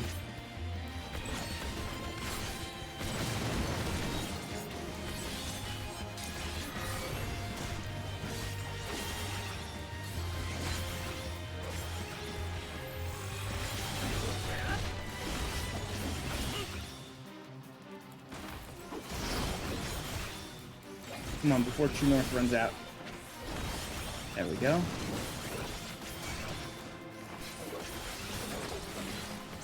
Well, I'm taking a lot of damage and not really regenerating much here for some reason. I used Bloodbath and got, like, almost no regeneration out of it. That was weird. Okay, I can at least slow him with arm's length.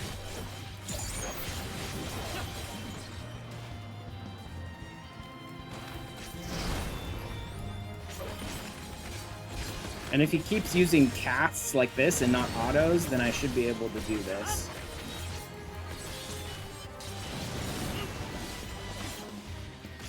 Yeah, he's using a bunch of casts. He could have totally taken me out if he just kept autoing me, but he's using casts instead. What an idiot. He wasted all of his time doing, like, big casts instead of just autoing me to death.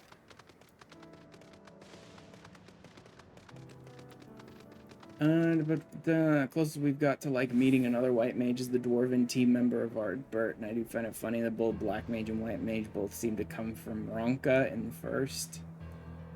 Yeah. Since their spells are all Ronkin Cure and whatnot. Okay, so we've got tech advanced, like, crop farming and stuff going on here. Screw it, let's just jump. Yupia's Halo. Okay, so we've still got sort of like Shaloni and Yasilani type naming conventions going on here and all that. And here's some survivors who are totally using the little thing. I wonder if that's like their citizen ID too. Service approaching, I'm better ready to the storehouse. I wonder if that's why we see so many using it, even if they're not, like, aggressively part of the army. I wonder if that's, like, their citizen identification, is to wear that thing.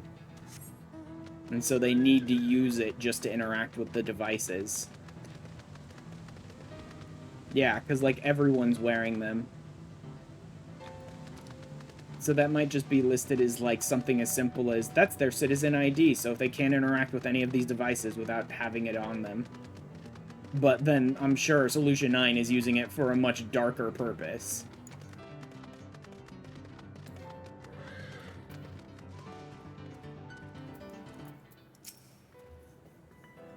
Similar farming facilities to Terrell. Completely different from ours. No idea what all these machines do. Terrell only have their own methods of farming, which they wanted to continue employing. Environment makes it challenging. Too much rain and not enough light. Then why are the machines... Yeah, sus. I guess that's that may not be water. That may be something else that's sprinkling over it. She's like, the environment is too much rain, and it's like, then why do you have giant sprinklers going all the time, constantly over crops? Like, even in the real world, crops don't need that much water constantly sprayed over them. But that might just be some other kind of ether to compensate for the environment or something. Electro is allowed to fortify the buildings here as well as provide what nature cannot. It's a material we use for myriad devices and applications. The electrope, huh? That's what they call this stupid stone, metal, whatever. We're nearly to the outskirts.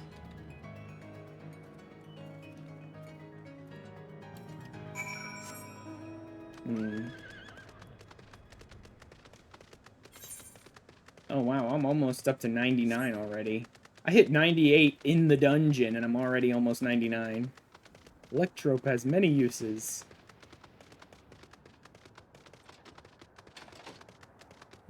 Has many uses, very many uses. Like murder. Yep. Yep, you kinda... Okay, so we still got bunnies around. So depending on how much time has passed, we may find that some of Aaronville's, like, family is still in here. I doubt that. At the very least, the only family, direct family we know of is his mother, and I'm guessing that we're, like, 99% sure she's gonna end up being totally murdered by them, just to, like, make Aaronville pissed off and give us more reason to hate them. Like murder and soul stealing, yes.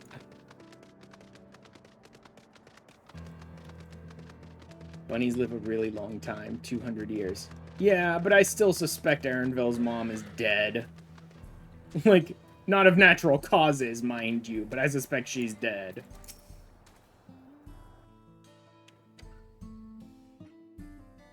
Because we're gearing up towards, like, the end here. I'm in the last few levels of the MSQ, and we need to get really, really pissed off at Solution 9 really soon. Here we are. Though you'll doubtless find much of what you see in Alexandria strange, the traditional agriculture practiced in this village at least should be familiar. Sure, totally familiar.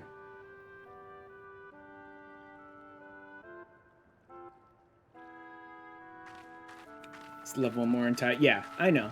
I know, we've only got 5 zones so far. Queen's Fiend? What business brings her Man, here, I they wonder? really are harping on the FF9 in the music here. Which makes sense. I mean, they call the damn place Alexandria. But still. I feel The about queen the has zone come! brothers. Yeah.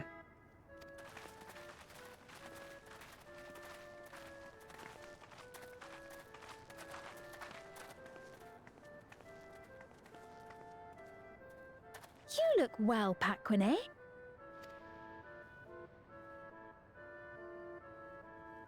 And Katonye, I see you've already taken to your new position.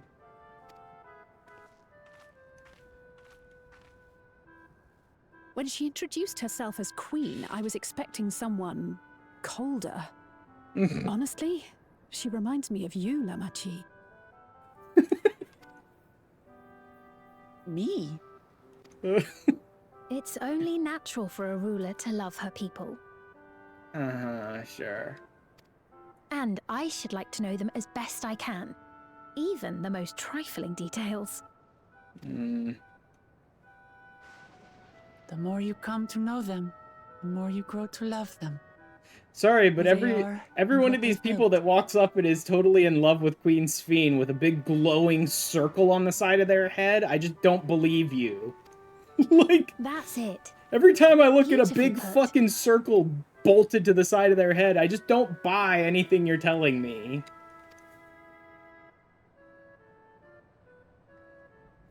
It's cute and all that they all seem to And it love would their appear Queen that she is Sphene, well but while you loved have in something turn. bolted to their head that might be manipulating them or even just, like, completely controlling them, I don't buy it.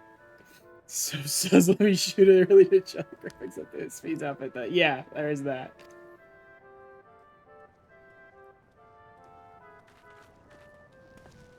Your Majesty, you honor us with your presence. Oh, look, he's who wearing are the these fine shitty people? Ronkin palette swap. Sorry. Sorry. It's not a bad piece of gear. I like the Ronkin design, but the fact that they just like, yep, we're just gonna palette swap the Ronkin gear and put it in one of our dungeons is the dungeon gear. Oh, and by the way, it doesn't even have a... No, wait, did it have 2 channels? I think it still only had 1 channel. So it was, like, effectively worthless as a piece of gear. Like, it has no channels. Oh my god, what a piece of crap. Like, at least the Ronkin stuff has 1 die channel.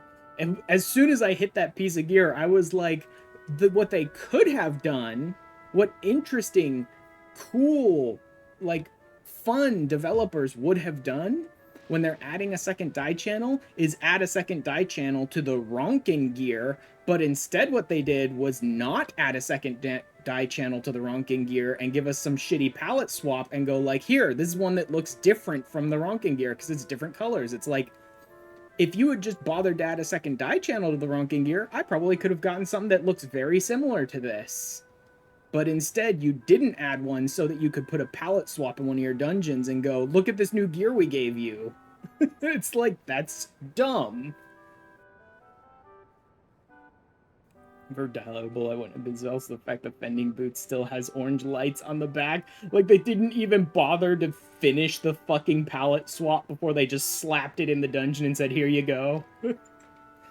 Tuliolol's vow of resolve would Clamart and her companions. Still going to implement more gear updates, but I know, but like everything about this particular armor set just makes me think that they could have added a second die channel to the Ronkin set, but they chose to put that on the back burner and do it later so that they had an excuse to add some palette swap piece of crap to a dungeon set.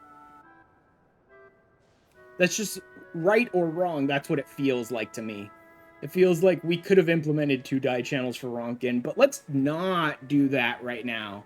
Let's palette swap it and throw it in a dungeon. Yeah. They come from beyond the barrier, but you needn't worry. They are good people and are to be treated as my honored guests. Wait, they come from beyond the barrier, but you needn't worry? Even more sus that people inside this barrier would somehow think that the people that are their native people would somehow be villains to them or something.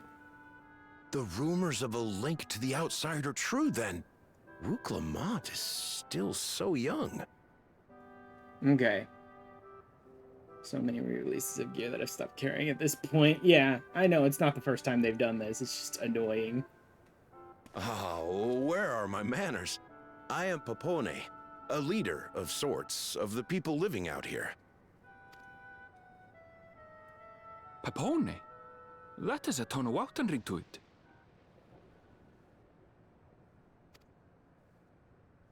Right you are. I take it you hail from this region as well? I still think if they just Tespiani, made perhaps? a second die channel on the Ronkin gear and maybe attached it to like the lights that are on the gear, we could pretty much get a piece of gear that looks almost exactly the same as this. It wouldn't be exactly the same as this because there are certain parts on the Ronkin gear that just don't die quite this way, but we could get a piece of gear that looks very similar to this if we just had a second channel that does like the glowing lights. Yeah, it would have gold instead of silver, but otherwise it'd be almost exactly the same. Yes, I do. I don't suppose you know a woman by the name of Kafkiwa? Kafkiwa? I'm afraid I'm not sure if I've ever met someone with that name. Oh. Mother isn't here. But it's a relief to know at least some of the people of Yasulani are alive and well. Your mother, you say? Oh boy. Now that you mention it, I do see the resemblance. Oh god. You know my mother? I do. Yes. Then tell me, please, where is she? We murdered her violently and ripped her soul out because she wouldn't submit.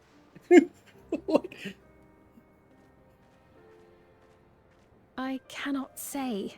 Not here, but I promise I will in due time. I do, yes. It's like...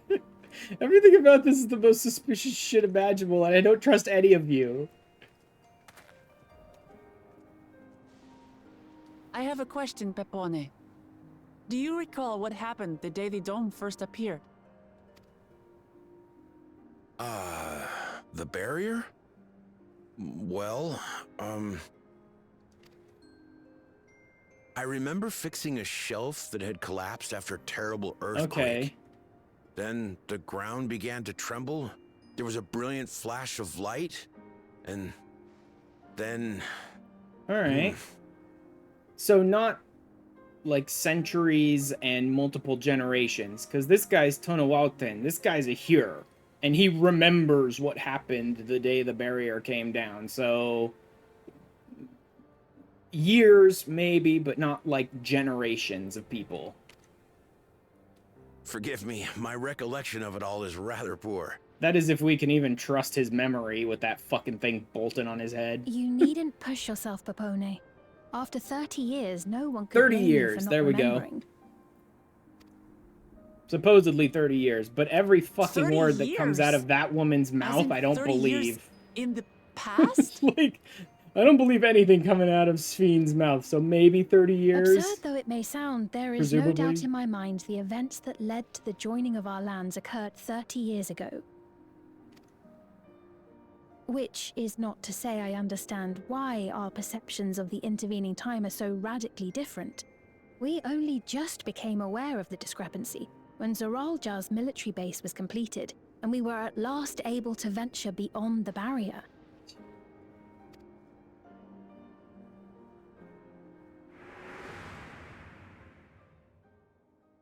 I believed you long dead.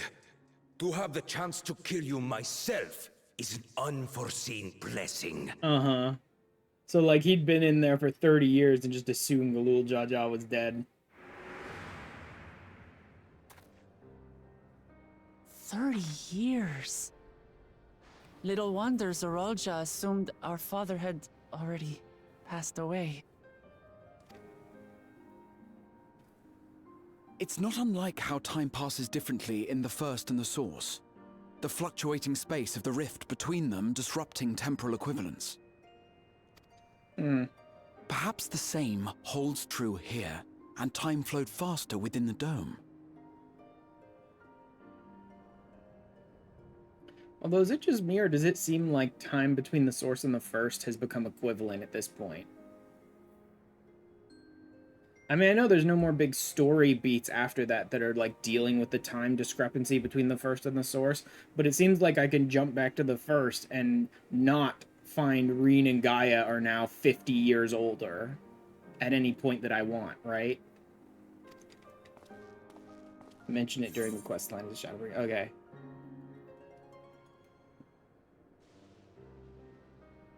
Saying that we're in sync now because of Graha fucking with it. Okay, yeah. I thought I remembered something about them mentioning the timeline between the Source and the First being changed mid-story, but God, if I could remember the line.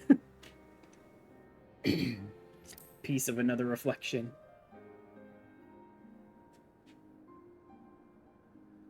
I cannot say for certain, but I strongly suspect that to be the case.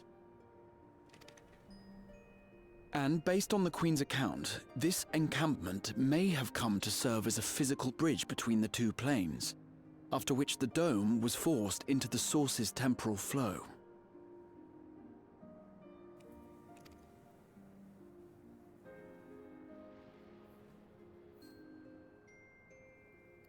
If we're to be certain of anything, we need more information. Sphene, would it be all right if we had a look around and spoke with the townspeople? By all means. Time to see what we can see of Alexandria, then. I love how, like, every single sentence that comes out of Spheen's mouth, my brain writes a much darker, more devious fucking continuation to that sentence on its own. Like, I did coils recently. Someone else carried you and I forgot how wordy Alisay was in the first And game. its people. Yeah. I may yet find familiar faces among the survivors from Yasolani.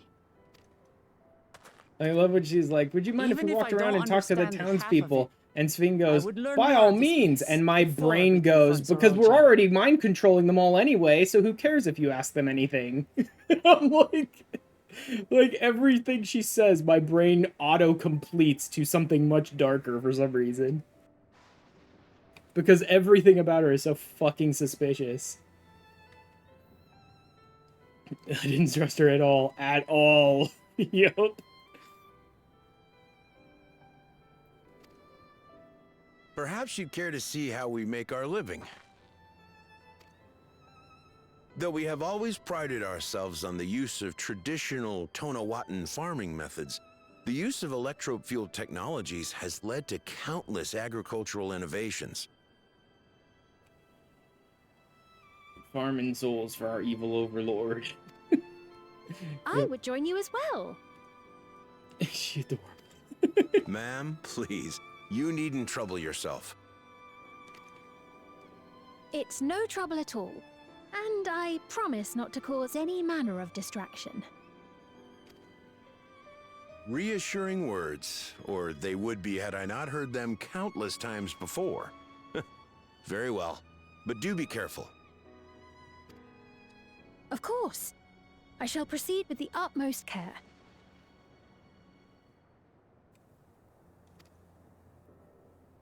Now then, if you two would follow me, we can begin the tour.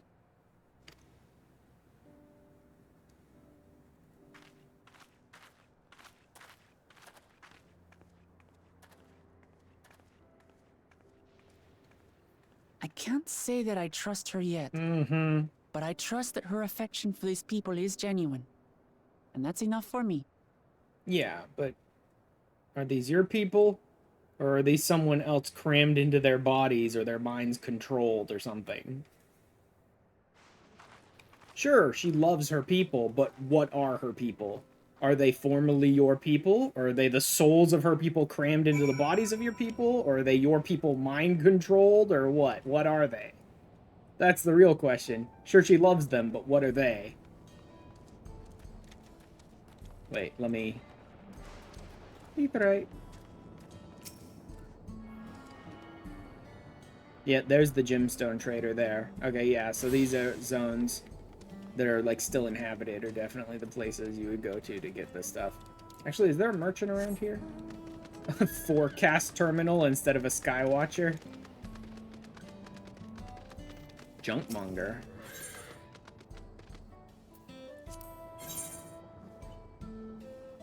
$96 gear.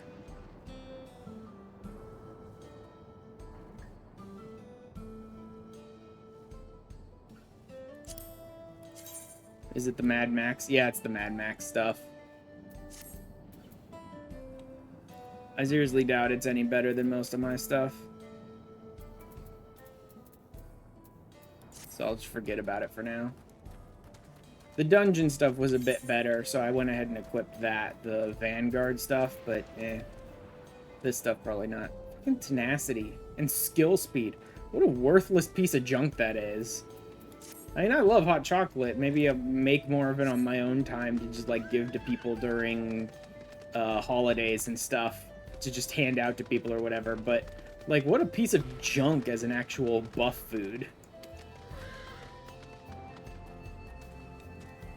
It's like fucking tenacity and skill speed. Oh, that's adorable that you think anyone will ever craft that for raid ever. Still much to improve the efficiency of the farming. That hasn't replaced everything. They want to preserve their old way of life. Did not want to force ours upon them. Thanks so that our cultures could coexist, even going so far as to learn our tongue. I'm sure everyone would appreciate that. Communication was not an issue. The Turali tongue is surprisingly similar to Alexandrian. There are words and phrases for which there is no equivalent, but those could be taught with minimal effort. Mutual respect, understanding, and patience. We Alexandrians and Turali have learned a great deal from one another. So much you wish to learn as well, so please, you have questions, don't hesitate to ask. Sure. Yep, totally believe everything you're saying. Day in the life. What's this? Spell speed and determination. Not as utterly useless, but not one of the best. I don't know that anyone bothers to ever make food with spell speed or skill speed on it. Like, if you want that, you meld that. Right? And people do meld materia for, like, skill and spell speed for raids and stuff like that. But they don't use food to compensate for that. Donations. Head back to the farm we passed earlier. Yupia's hello. Spell speed is an active detriment for Red Mage. You don't need it. because of dual casting. One of the farmers when we arrive.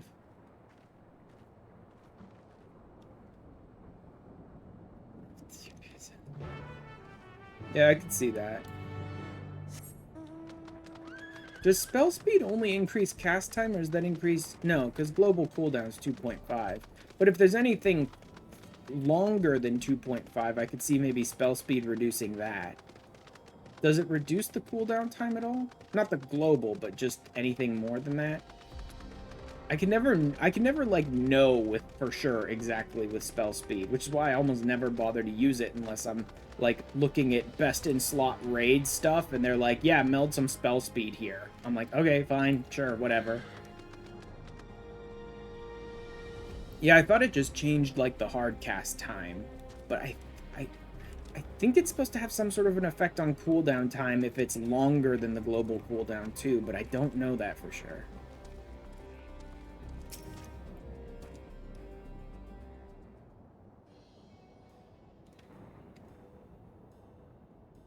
Mahusa, one of the most experienced farmhands in all of Alexandria.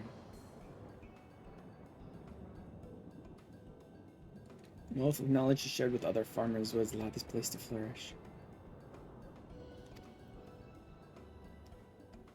Guests from beyond the barrier. Learn more of Alexandria as I invited them to see how our crops are growing. Okay, whatever.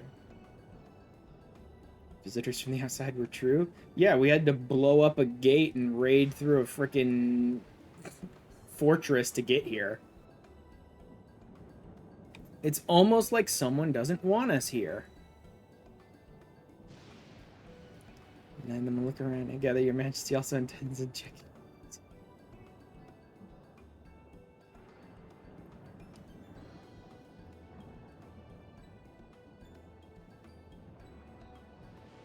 Seize the opportunity to see how the farmers fare and perhaps pepper them with a few questions.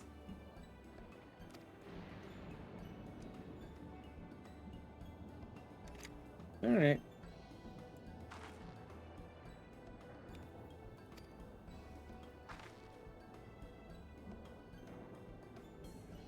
Not the suspicious type, but given our positions.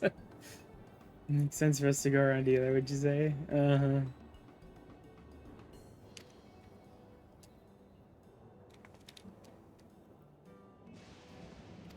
Sure, cool, whatever.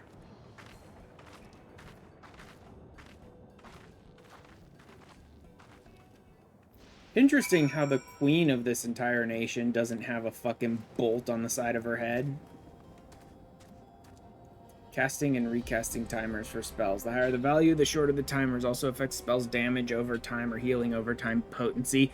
Oh, because it makes them tick faster, I'm guessing? According to the in-game tooltip. I can only assume that must mean it makes dots tick faster. Huh. That's interesting. So it can shorten timers if they're longer. I'm assuming it's only if it's longer than the global cooldown, because I don't think anything shortens the global cooldown, but maybe I'm wrong about that. But the fact that it makes dots tick faster is surprising.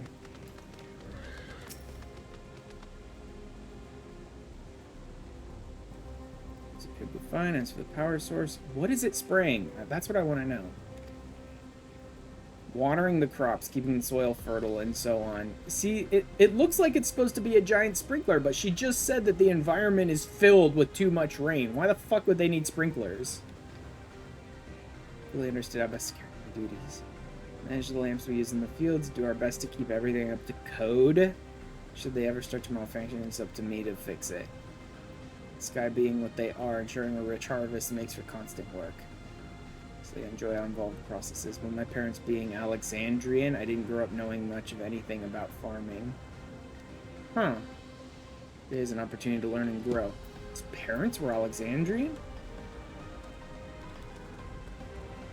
I still don't get it. Because everything about it visually says it's a giant sprinkler, sprinkling water down. But not only would plants never need this much water, but the environment is supposed to be too rainy. So why would you bother?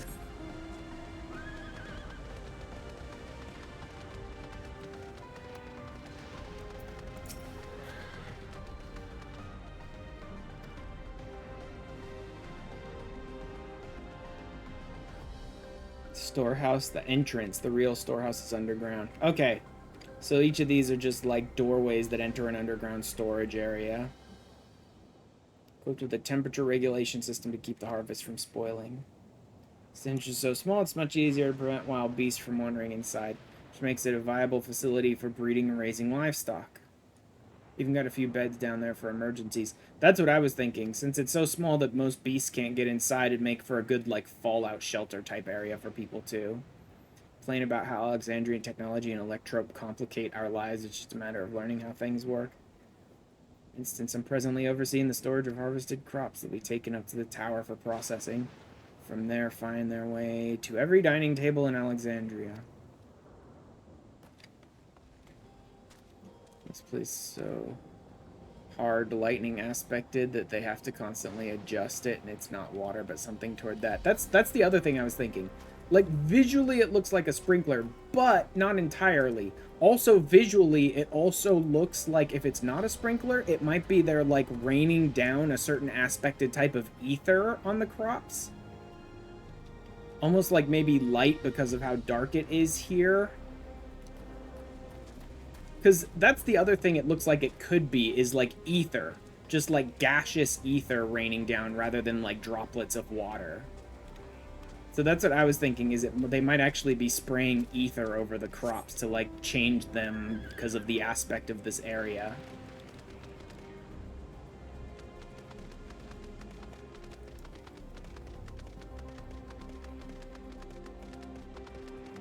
Dodos. Interesting that they're raising dodos here. I would have expected an area like this to... Because of the fact that it was Yassulani before it was Alexandria, I would have expected an area like this to have things like Ronek or alpacas or something like that. Finding dodos here is interesting.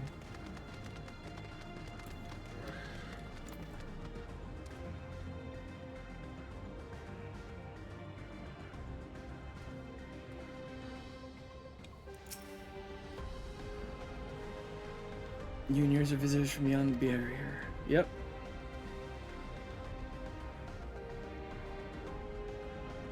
This means we're connected to the outside world again. So the fact that everyone in here thought that they couldn't get to the outside, rather than someone put a fucking fortress on the path to the outside and killed anyone who tried to approach, is interesting. Not that I have a desire to leave, I'm content with my life here in Alexandria. Aside here to observe works. You see I'm in charge of livestock. Produce not only fruits and vegetables, but also meat, poultry, and eggs. Animals absolute joy, and have to be careful not to grow too attached. Yeah, always a little sad when they're shipped off, but job is a job. Get back to it. It's nice talking to you. It was good my regards to Queen. Okay.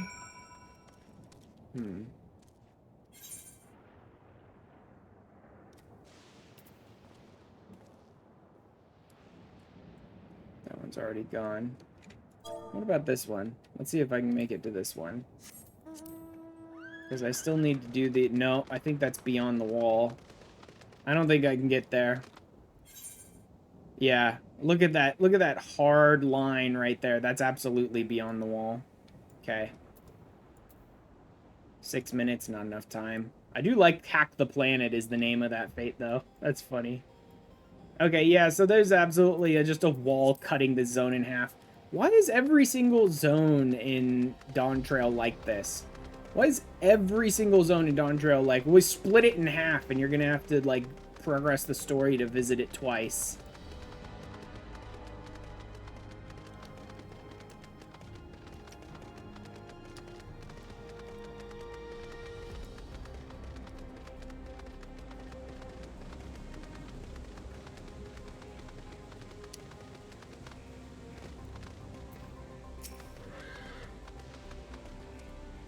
Been a hard pressed to deal with. What sort of thing?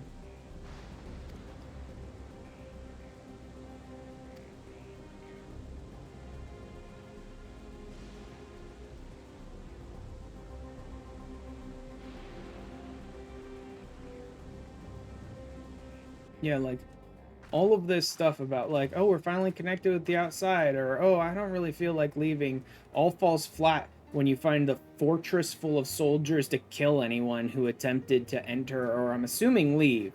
So I'm guessing anyone who actually wanted to leave tried to leave and got fucking murdered.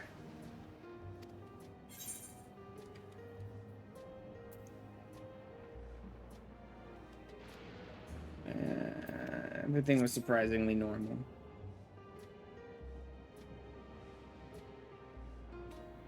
Had to build that fortress force supposedly.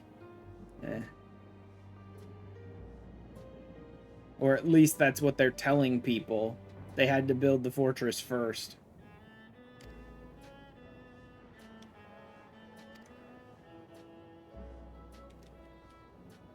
Think of our tour Lanati.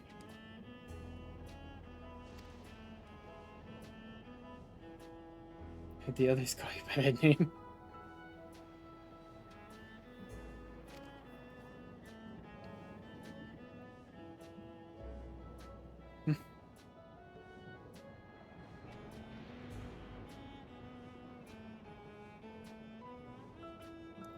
Environment is this? Never seen anything like it. Yeah.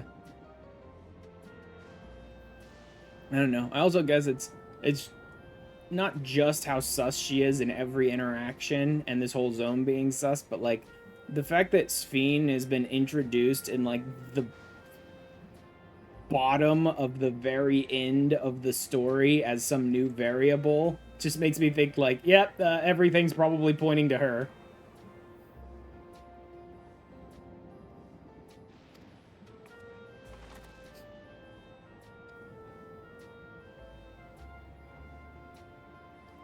Distribution of water for the fields and livestock. No, she says water for the fields, so I guess they are doing water to some degree at least, even if it's not specifically those big machines that are doing it.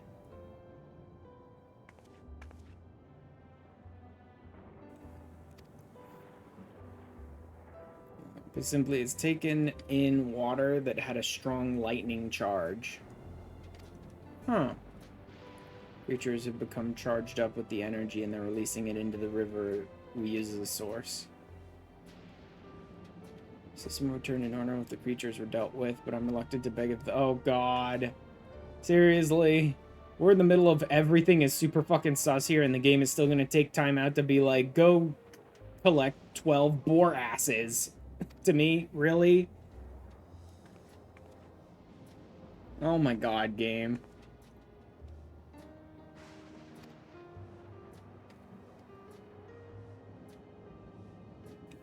Power of resolve with Tuliola. People like Dita want to help. She's even stronger than me. Yeah, sure, whatever.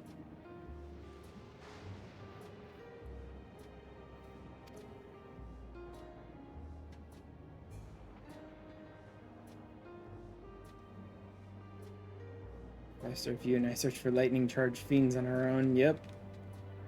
Whatever, game. The fucking go hunt X number of creatures bullshit this late in the game with this suspicious of a fucking person and zone. It's so stupid. Go hunt X number of creatures. It's like, what the fuck are we taking time out for this game?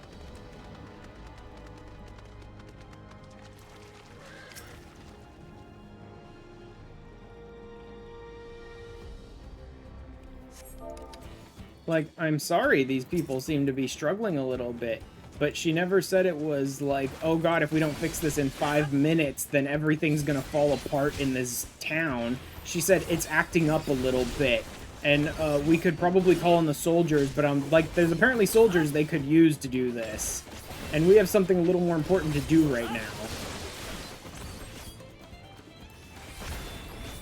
I need to do some murder, Twitchy. She won't let you punch Sphene.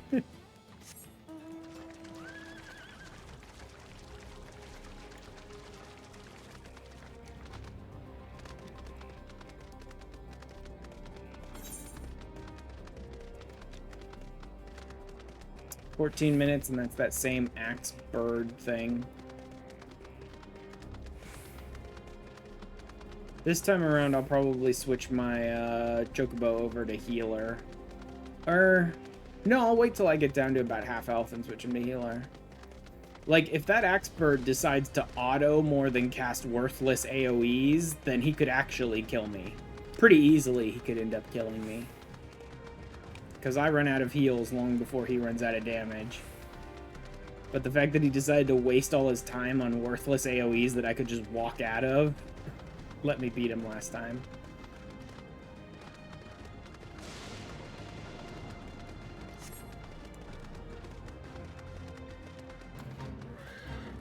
Still have my bird? I do not still have my bird.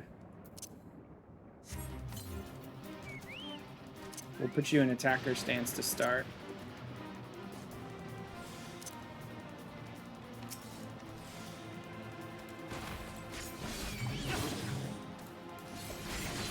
And then I'll get the fuck away from my bird so he can spread out his AoEs a little bit.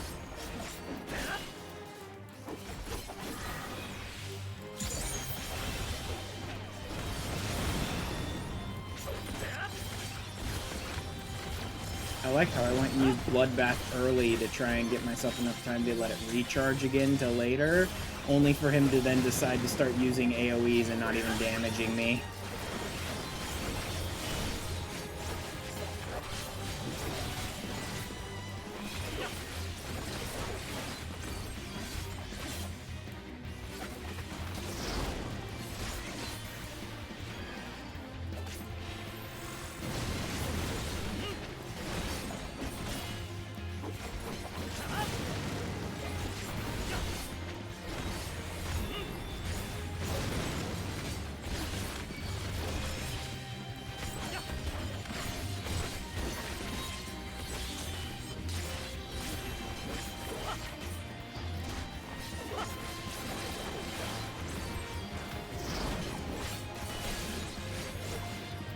Now we're gonna switch you over to a healer stance.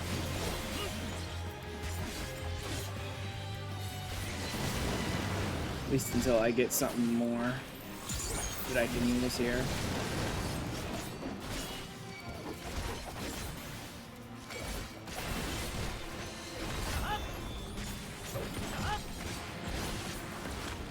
Now I'll switch him back to an attacker stance. And switch on Bloodbath.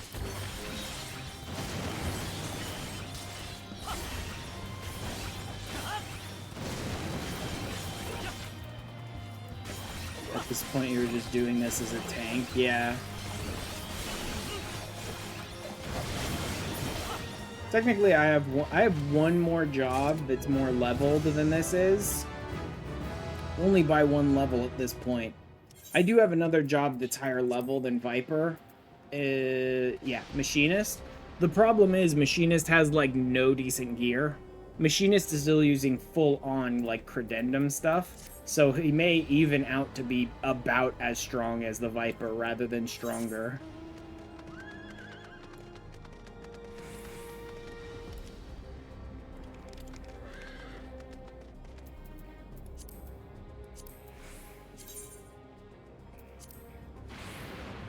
One more.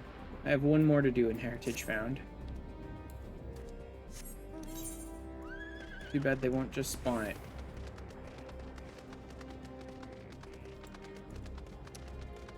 There you.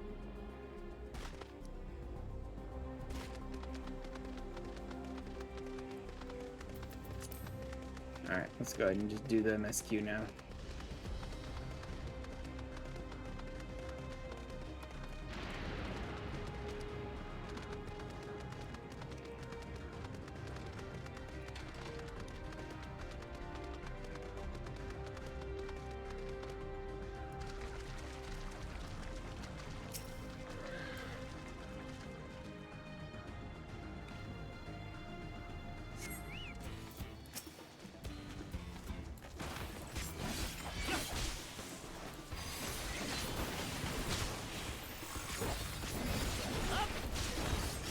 The goldsmithing guild is secretly me in a lot of games. Yeah.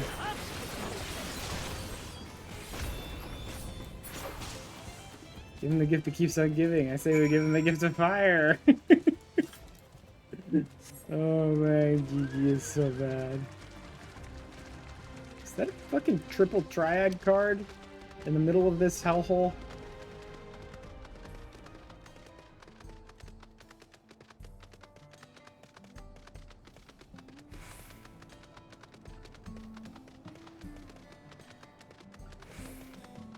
Yes, it is. Alexandrian triple triad.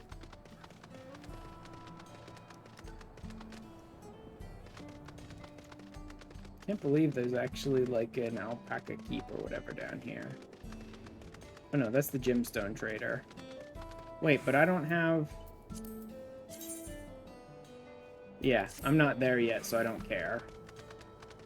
I'll wait until I actually finish this last one to talk to the gemstone trader.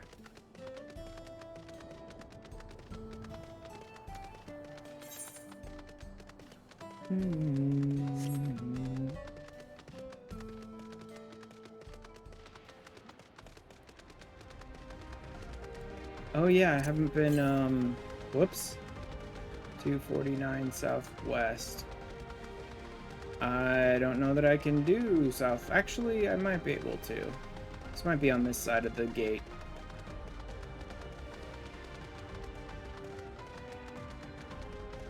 Yeah, there's some on the other side of the wall, so it doesn't really matter all that much. Oh well. And now that I'm so close to the wall, it's just going to interfere with my ether compass anyway, so I may as well just wait till I get to the other side.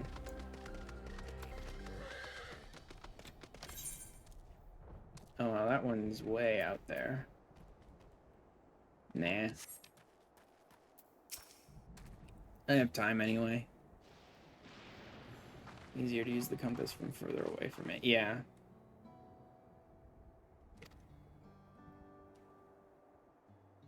Really broke his foot dealing with the fiends. They're all gone now. You're my dear guest. Uh-huh. I need your soul for my own. Rather than feasted on by some monsters. Level 38 in goldsmithing now. Nice. Fetch me that soul. These are all just machines for help. Concerted effort to bolster his force is sparing, but a fraction for the people's protection. Yeah.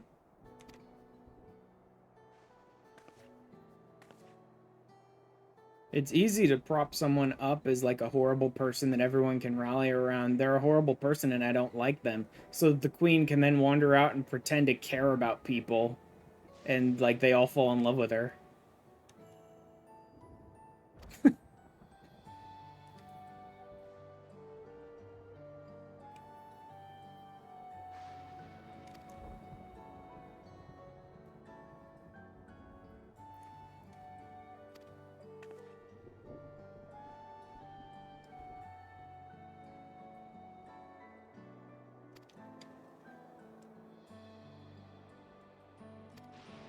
Hmm.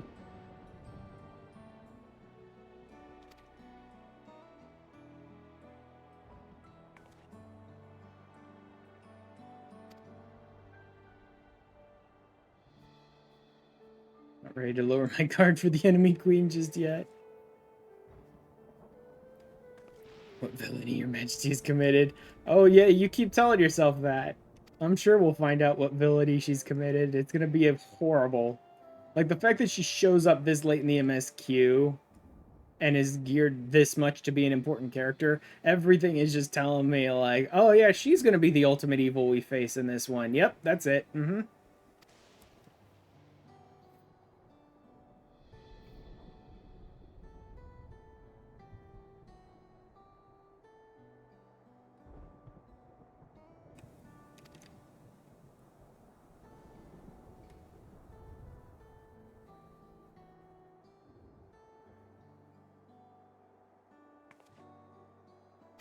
Move on, shall we?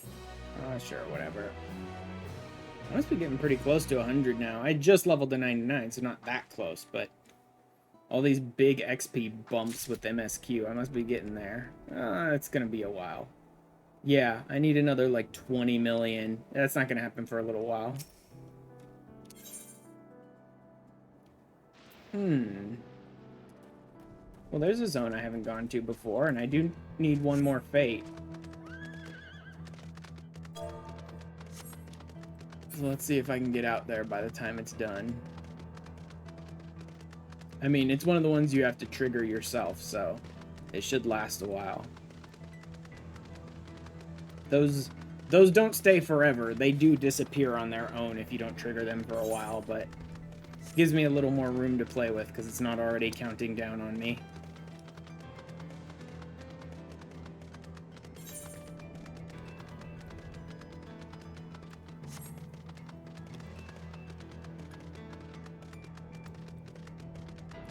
Alright, now I should be able to just straight shot towards it. The Thunder Yards.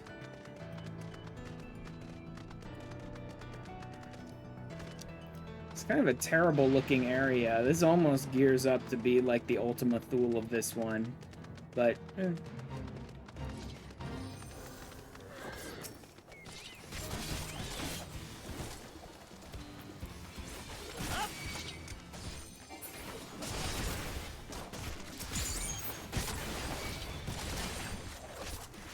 If you put a cowboy hat on the cat, would it say meowdy? yes, it would. And I do all the time.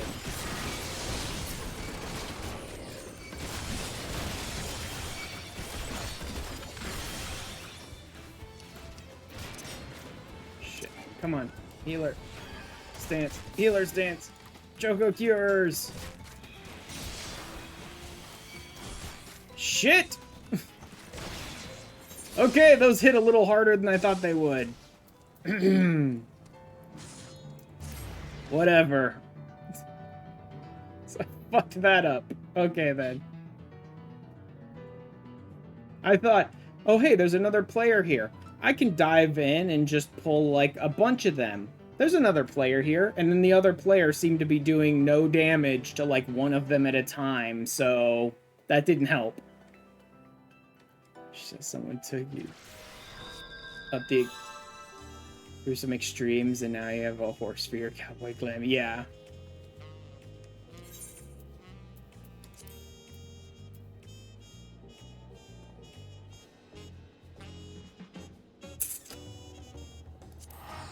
Yeah, Solani Station. Either one of these is fucking worthless. Either one of these, it's gonna take me 5 minutes just to ride back out to that fate.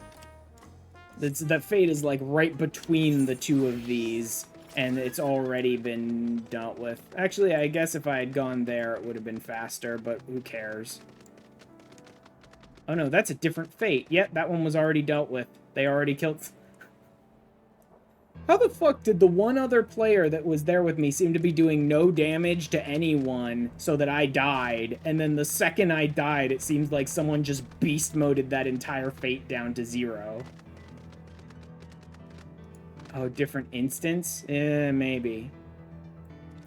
Fuck it, going back to the MSQ. I'm tired of this. That was annoying.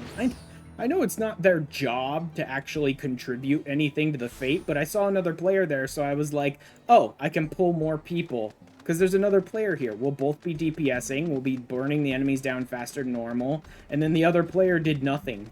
The other player stayed exactly where they were when we started that fate and pulled like one enemy at a time far away from me instead of getting in there and fighting with me. It's like, what the fuck, man?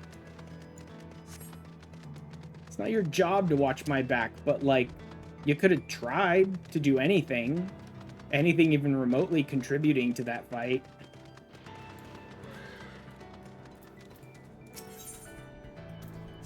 On the cloud.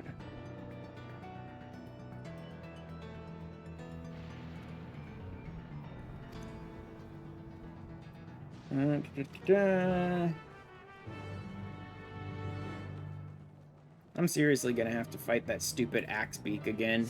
Like, that's the only fate anywhere remotely near me that I actually want to take time out to go do. All these other fates are, look at that, 3 minutes to get, no, it'll take me that long just to ride that far. Yeah, all these other fates on this side are all shit, because they're all fucking deep, deep out in the ass end of nowhere, rather than anywhere near an aetherite. No, apparently there's an S rank here. Odds are they already popped it, though. Those things die fast.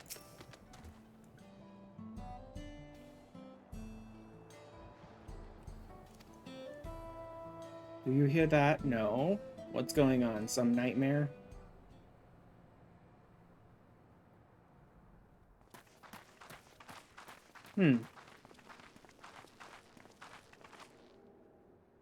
What's happening over there?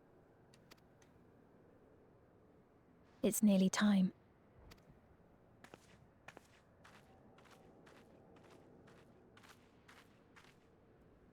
Yeah, that answered all my questions.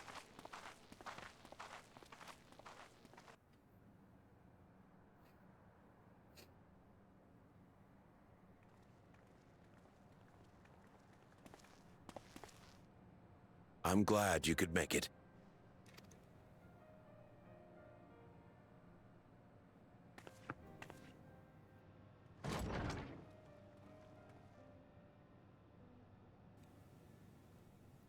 Are you with us? Queen Sphene has come to see you.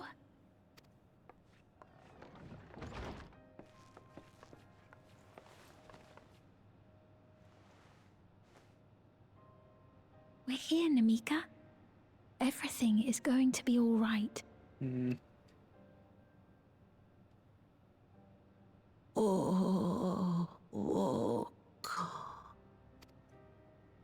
What's the matter, dear?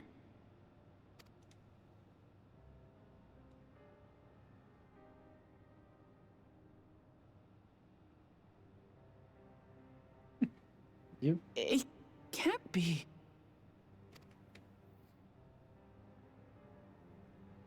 That's the bangle I gave to Namika.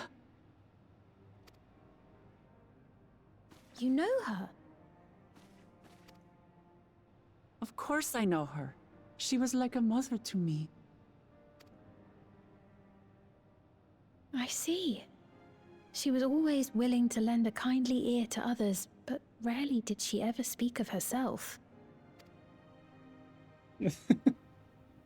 Is it really you?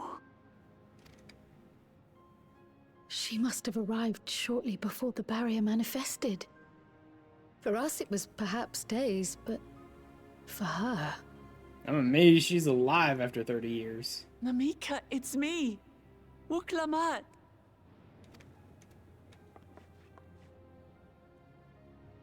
She was I'm already afraid an old her lady. time with us is nearly at an end.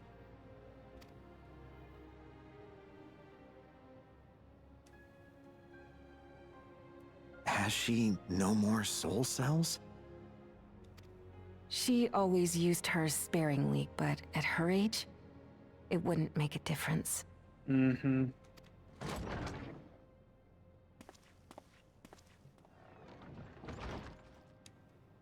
Ma'am, the ushers have arrived.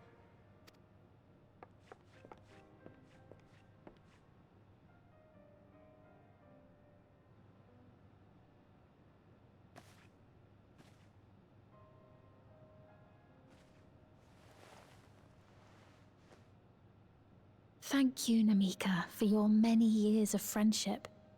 Take comfort in the knowledge that this is not the end. Okay. Be not afraid. Your memory will live on in us. Living on in memory. The giants share a similar belief. Everything she's saying feels super suspicious. Wait, where are you taking her? Worry not. She is being escorted to a medical facility in the tower. There Medical we will ease her burden. facility in the biggest fucking air quotes imaginable. Medical facility, I had hoped to make arrangements for her sooner, but she wished to remain here for as long as possible. I could not bring myself to refuse her.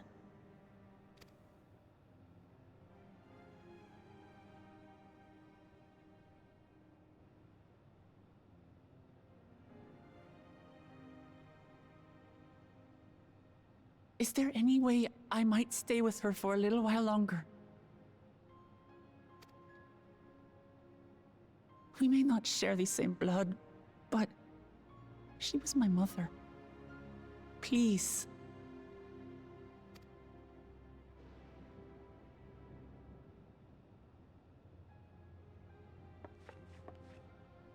Let us give them some time alone.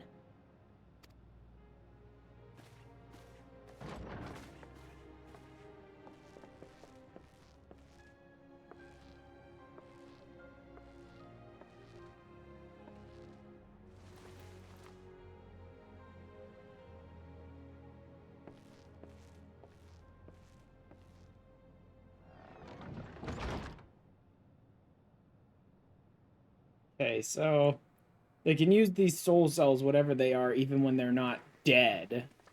So apparently it can be used in an emergency to, like, revive them if they die or are about to die or whatever. That I could be with her But at it the seems end. like they can manually use them as well. I'm guessing to probably, like, give themselves a burst of life energy or whatever to, like, rejuvenate them probably, too.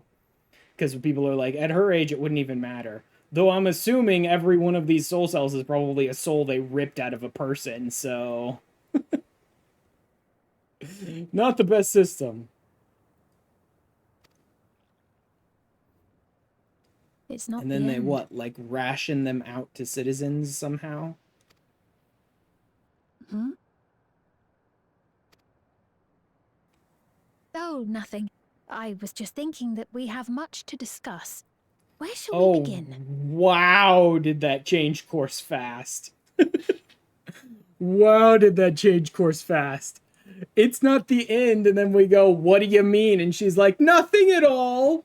Let's think about something else. Like, that is With the what we most can be reasonably fucking certain of, despicable, dark, violent thing I could imagine is about to be done to Namika. Probably her soul ripped out of her body just before she dies naturally. Between what we have witnessed and the testimony of Alexandria's inhabitants, it's safe to say that two distinct lands have indeed become one. What's more, having met Namika, there is no denying the divergence in the passage of time. Taken together, these phenomena strongly suggest that some manner of cross-rift displacement has occurred.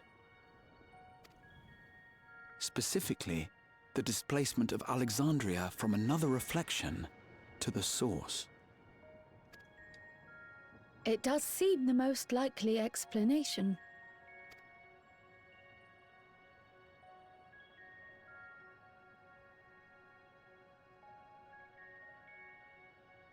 What perplexes me, however, is the scale of said displacement. It far exceeds what could conceivably be achieved with a void gate, or even with the Crystal Tower.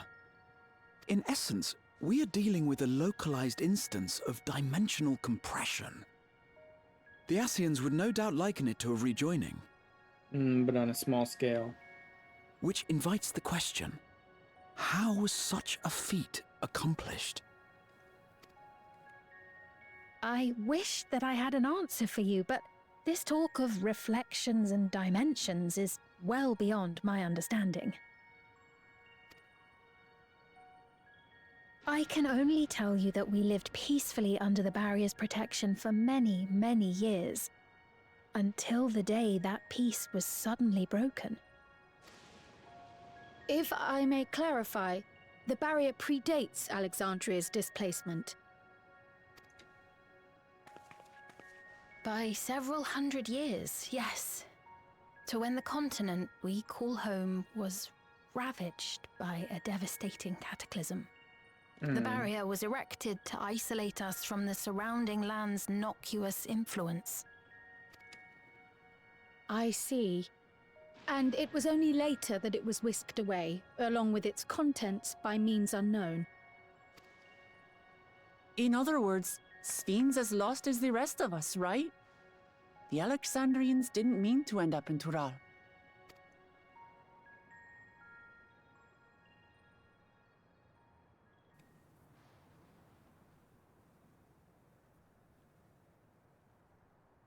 Ah, but of course, our next stop ought to be Everkeep. That tower over yonder. Once you have been registered as my guests, you will have access to Solution 9 and its residential district, where you will doubtless gain invaluable insight into Alexandria's state of affairs.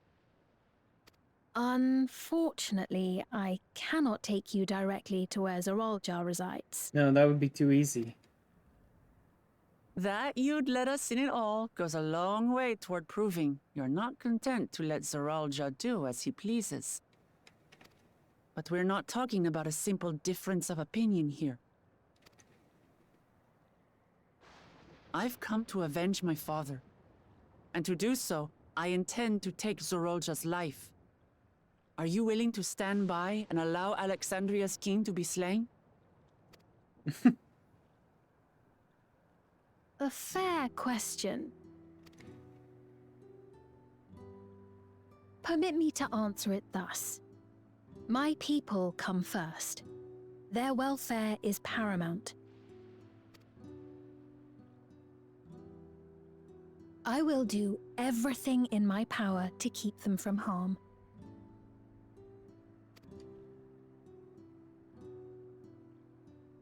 You know, the name Sphene is... I want to check something. I'm not very deep into like gemologist stuff, but I want to check something real quick when I get a chance. You shall find the entrance open to you in due course. Oh, and ere I forget, your mother, Kafkiwa, you might try the Thunder Yards to the east. Thunder Yards? She's living out in the wilds somehow? The Thunder Yards? Is that where she is? I'm afraid I can say no more than that. Make for the Thunder Yards, and all will be made clear. No, couldn't possibly say more than that. Couldn't possibly actually be helpful.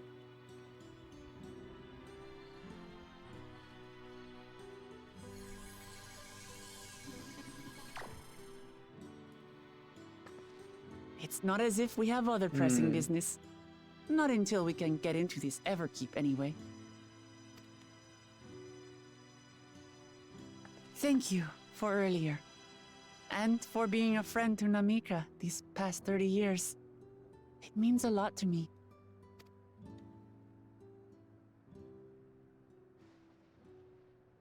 Namika? I'm sorry, but I don't know who you mean. Suddenly she was deleted from their memories. See? Don't trust the fucking skull bolts. What? We were just with her.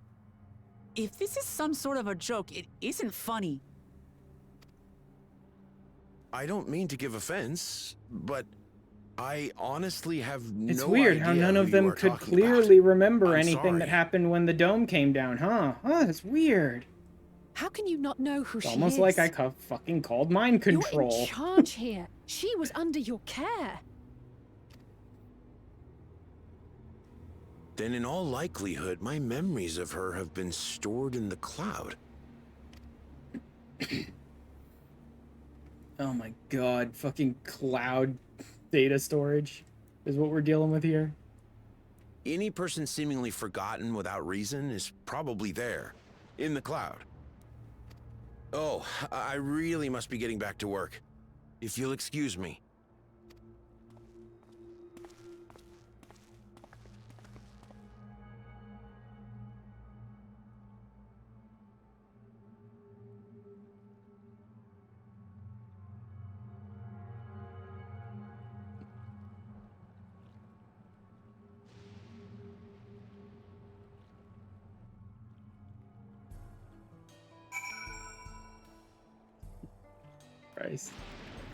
Alright, do we happen to have nope, nothing. Oh, actually 11 minutes. You know what? Yeah, we can do that.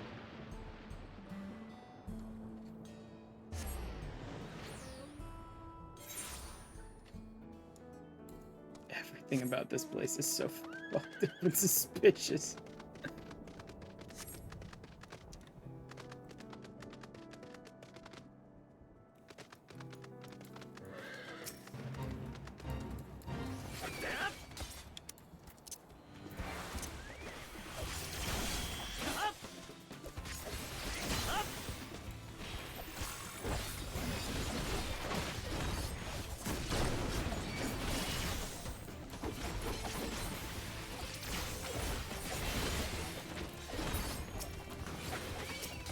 I can pull 2.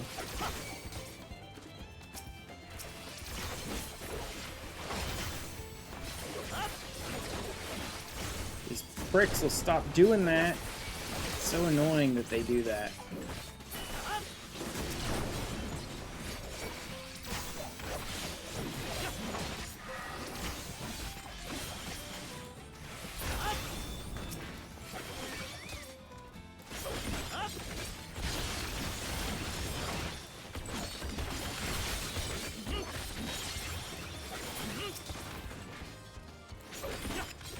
Shit, I screwed that up.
And done. Yep, there we go. Now I can get the riding map for this zone. Wait. 480 north. Let me go ahead and try and get a bunch of the ether currents on this side. Shit, is that gonna be up on the yeah, I better try up there first. I can always jump down easily, but if it's not up on these tracks, then I have to run all the way back around to get up here.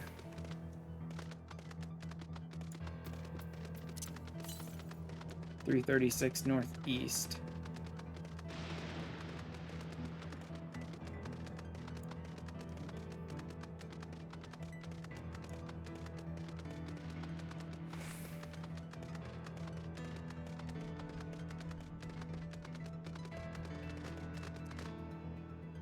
Oh, come on! Ugh, stupid little fucking jump puzzle-y bullshit. Like... So the rail is a fucking lie, is what you're telling me. That's what you're saying. Is the rail is a goddamn lie. I tried to run across the rail, it did nothing, so I tried to jump across the plank and just missed it. Stupid jump puzzle trash. Even if it's not much of a jump puzzle, still annoying.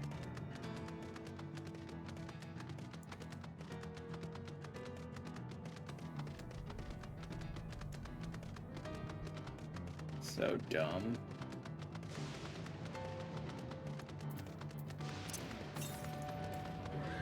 200 northeast. Yeah, I still think it's this way.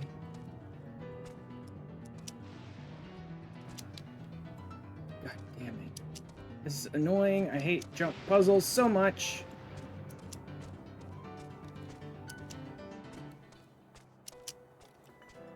So much.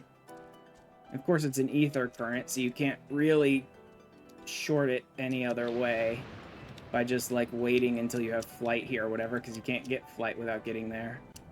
And I'm still just assuming that it's up here. It makes sense that it's in this weird fucking location. They often are.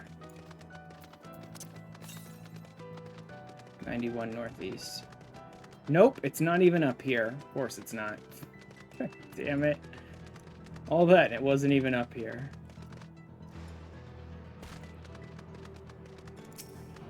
That being said, I don't know if there was another way to get up here than going across there. That's pretty short. I probably could jump up that.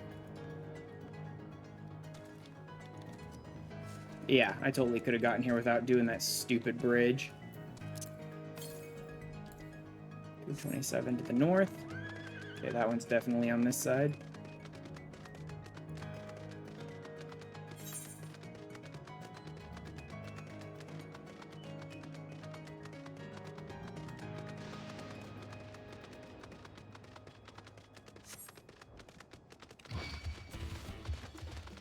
Catobleps. Catobleps. Instead of catoblepus. 83 northeast. Yeah, maybe I should have gone with the MSQ because this is sort of like the Thunder Yards area, and they probably would have sent us back out here anyway, so... Oh well.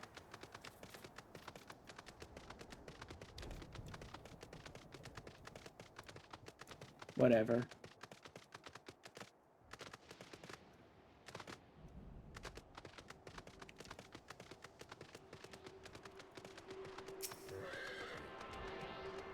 We're like as far from the gate as we can possibly get right now, so... 511 to the west. Yep, now it's just straight back towards the gate. So I should be able to find like all the ones on this side by being this far from the gate.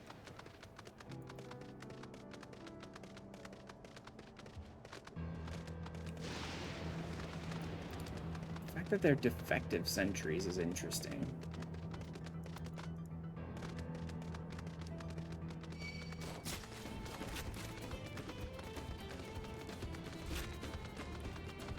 No one cares, stupid.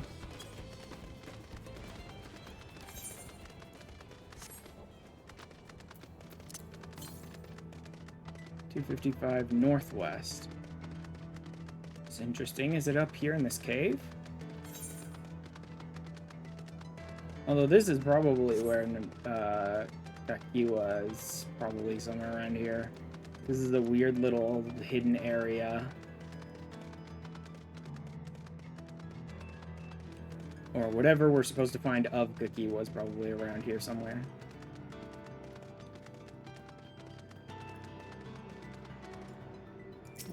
Yenishani back.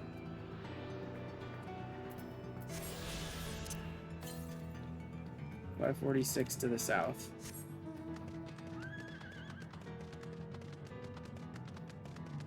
You know, I really should go back to town and get the riding map before riding all over this place looking for the ether currents. Because I could speed this up a little bit. So let's do that. In fact, even though I'm pretty close, let's just do it now. Let's just teleport there.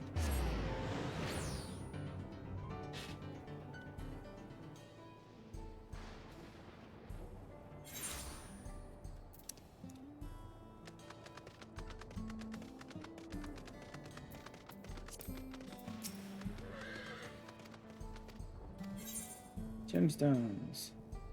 Big wings. Gomphotherium skin, so that's where you get it.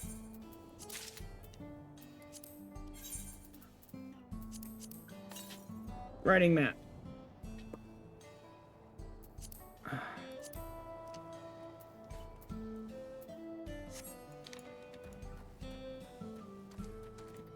And I could go for more ether currents. Let's do MSQ first. Because it's supposed to send me out into the Thunder Yards, and that's sort of the area I'm planning to go anyway, so let's just do that for now.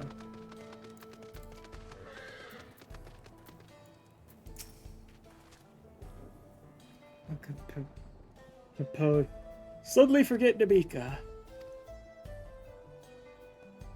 The others as well, I wonder. Yeah, where they just fucking delete memories that are inconvenient to them, almost. Inquiries about Namika reconvene back towards the ether, right? Okay. Okay, so now I have to go ask people about Namika. It's just gonna be the same. Nobody will know. There's something fucked up going on. Let's get in there and figure it out. Talking to useless people is just useless.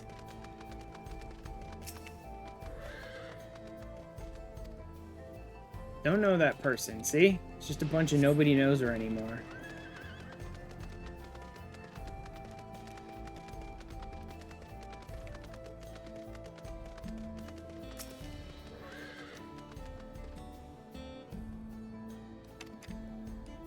Never met anyone. Spent time here, I would remember.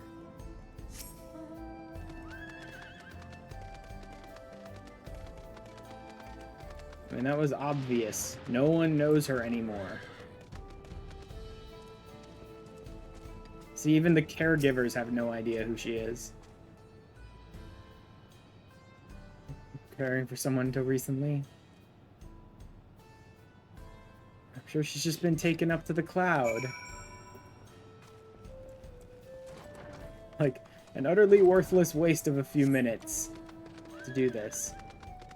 Obviously no one was going to remember her. Better we find a way to get into that stupid base and figure out what's going on than waste our time trying to make sure no one remembers her.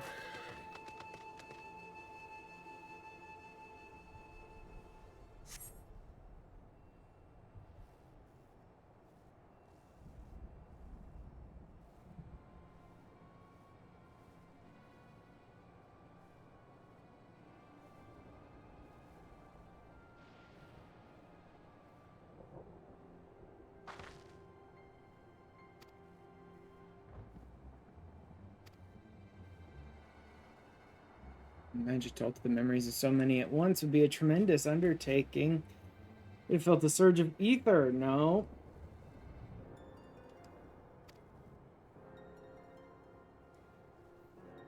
Right before Capone seemingly forgot a light in the device on his head. Oh.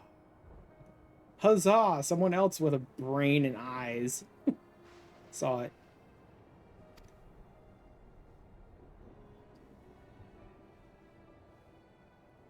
It would only cause confusion. Perhaps we could search for Kakiwa instead. Let's do it.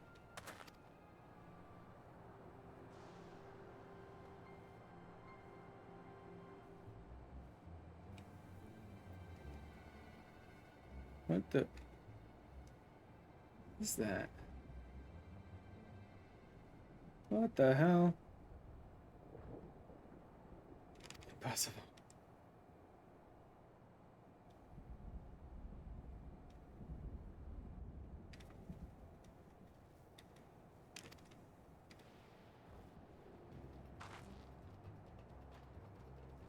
Mechanical soldier? It didn't look anything like a soldier.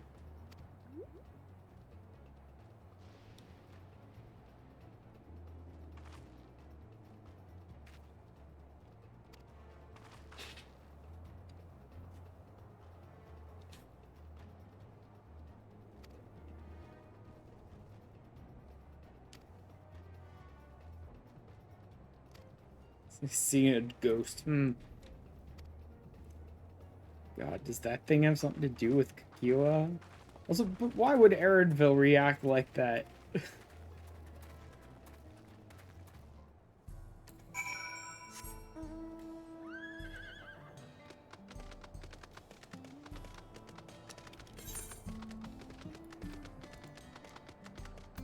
Okay, yeah, this is sending me out basically right where I was before. So this will put me in a good place to sort of continue looking for ether currents from there.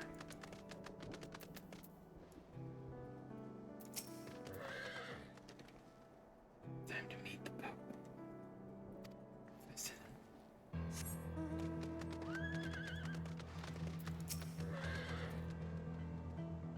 Your friend's on so you can finally do MSQ.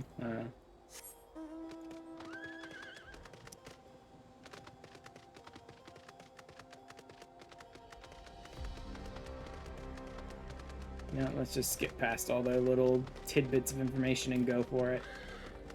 Destination!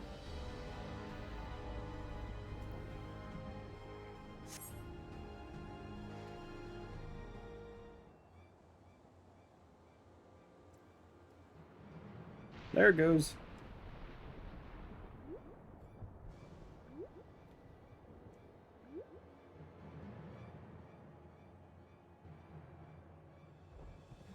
What a weird little bot.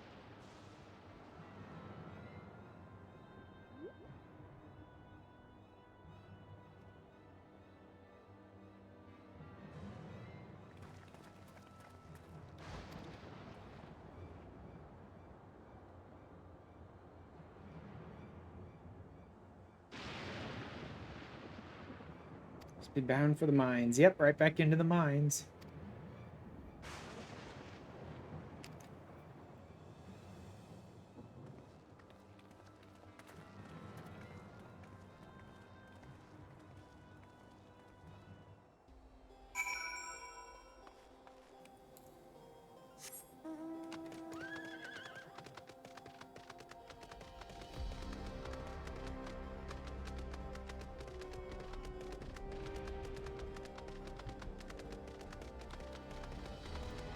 You know, it's probably time to switch over.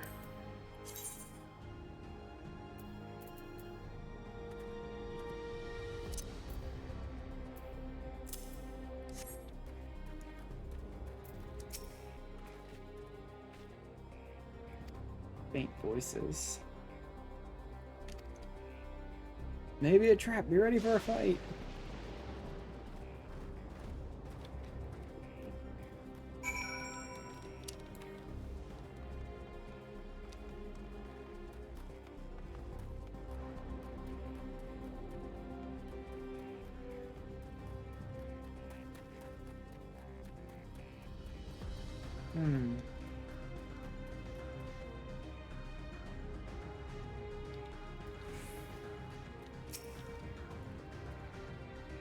Several people up ahead. Okay, so they're deep in the mines and they've like barricaded themselves in.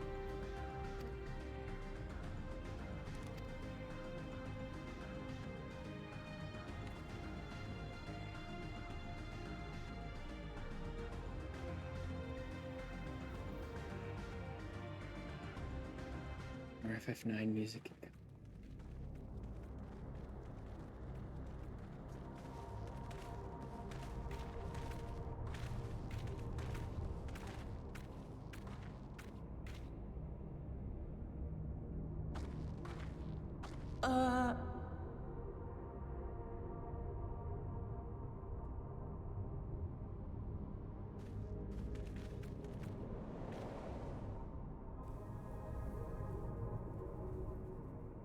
What is this?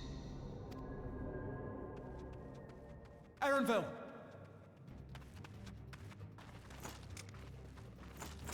Aha. Yep. A trap? Resistors who don't have fucking bolts on their heads.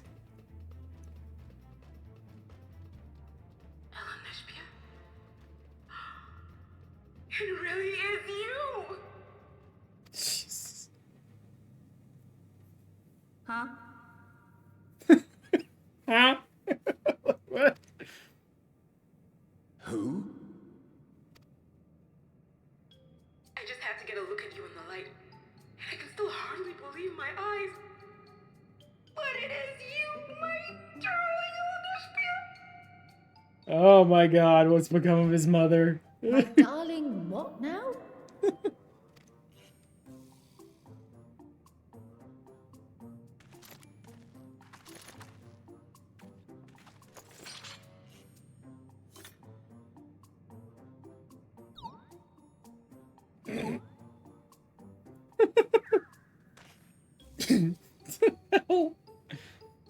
Oh, it's so good to see you, my fussy little Oh my god, bun. she's such an embarrassing woman.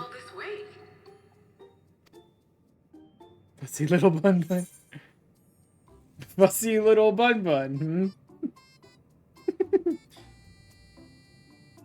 He's like, fucking kill me. Like, kill me now. Why the long face? Aren't you happy to see me after all this time? I'd know that laugh anywhere. Mother? Wait. Since when was your mother a weird floating thing? Never. That's obviously this is new. And what have we here? Say, aren't you Galoo Jaja's kitten? She's so embarrassing. I knew I recognized that adorable fuzzy face. Ellen was always so excited whenever you invited him You over to play. stop talking, Mom. You remember me, I hope.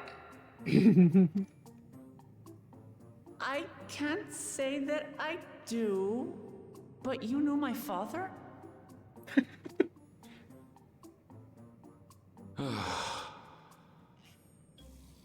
Appearances notwithstanding, it would seem this is my mother, Kafkiwa. I'm sorry? Like, how? Oh, this won't do. Come in, come in! Friends of my LNSP are always welcome. So bad. All I ask is a little forewarning, but no.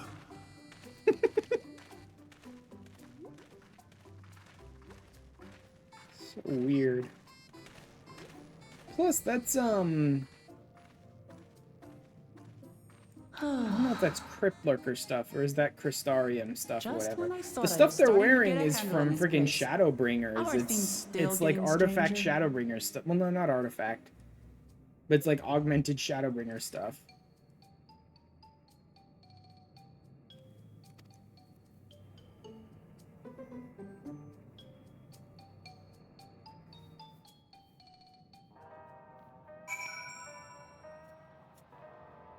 Good to see that there are still people resisting, though. Few people in the world quite so spirited. So what happened with the Daskar?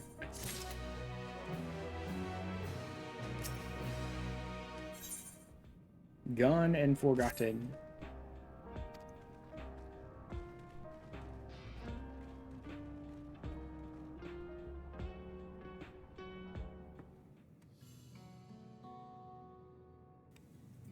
Do you like that? My fuzzy little bun buttons? Like, oh Jesus Christ, shut up, mother. Please shut up.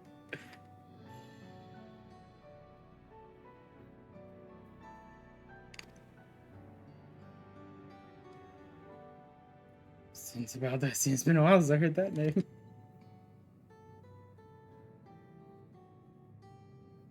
There has the reason for your appearance.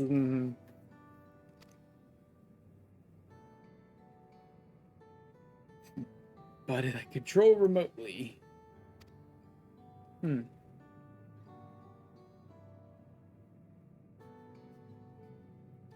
Oblivion, we call ourselves, and our goal is to thwart Zorljaw's ambition for conquest. There remain where I can't easily be found. Uh-huh.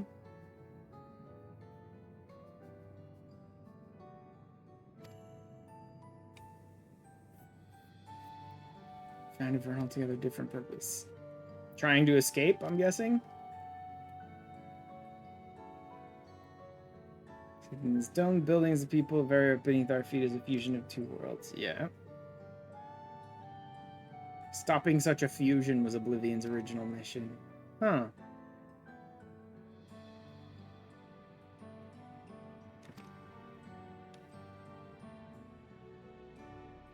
This was a long time ago, and our mission statement has become more of a legend that's passed down by members. When we joined, our sole objective was stopping Zorljaw. Jesus, the fucking emotes on the face. Taking his army outside the dome. Yep.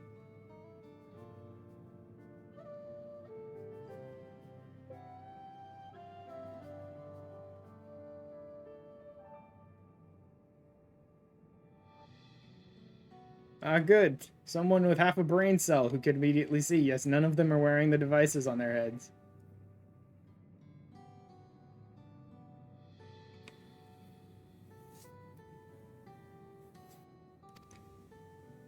Regulator. Electro technology that we don't wear it is indeed related to our operations. It could probably tell them exactly where you are, what you're thinking, and erase your memories and change them as they want.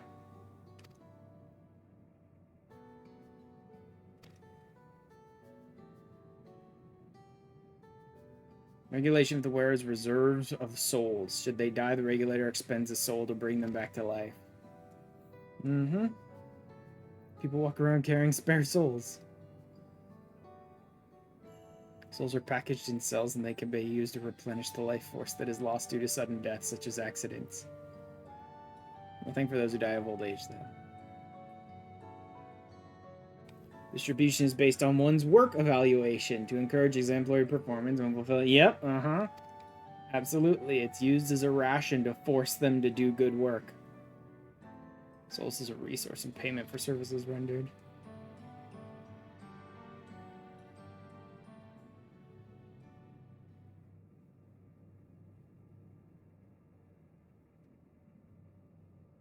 Void sent practice of consuming others for their ether comes to mind. Yep. The act comes with some risk.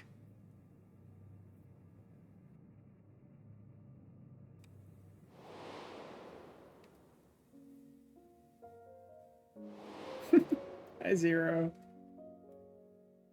Yes, game, I don't need you to remind me of that. Quite familiar with it.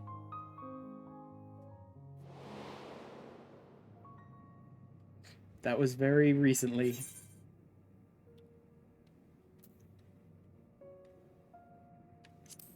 Wouldn't the consciousness of others corrupt your own?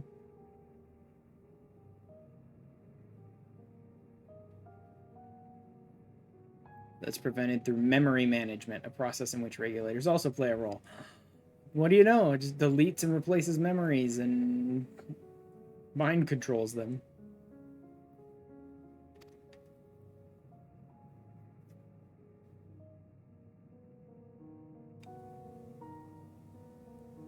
Constantly recording the memories of their wearer, so if they should suddenly die, their memories can be refreshed as part of the restoration process. Preserve one's identity and sense of self. The regulators are also triggered when someone else dies. The regulators forcibly extract memories relating to the deceased from anyone wearing one.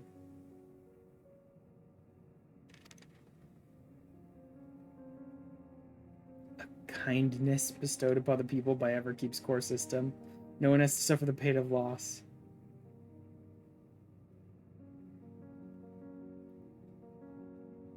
Memories being in the cloud. Yep. Deceased are wiped from the minds of the people and archived in the system. Can you imagine if we released all those memories back to the people that actually had them? Like, my guess is every single one of their loyal citizens would immediately revolt against Everkeep if they suddenly remembered all the people that died that they've had those memories stolen away from them.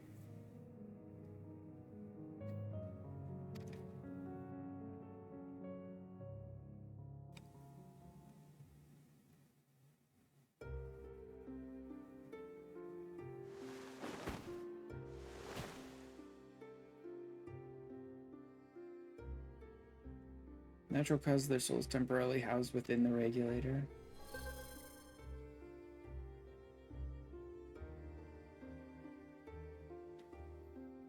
Delivered to a facility where memories are separated from the soul.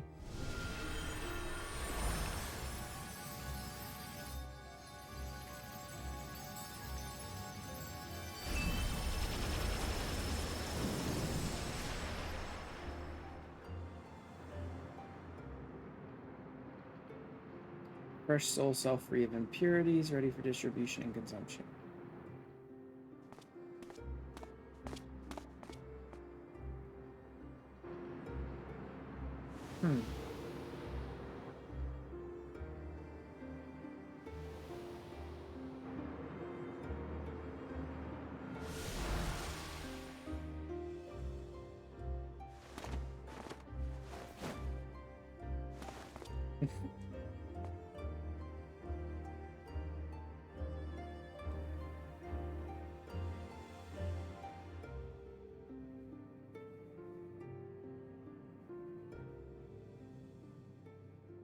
Memories are stored in the core system to be remembered forever.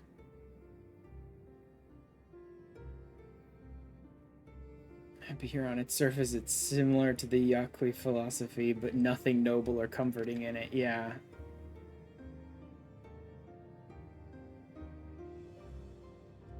But me personally, all comes down to what you're used to, I suppose. Barrier encasing Alexandria. The system was created to overcome the calamity that transformed the world hundreds of years ago.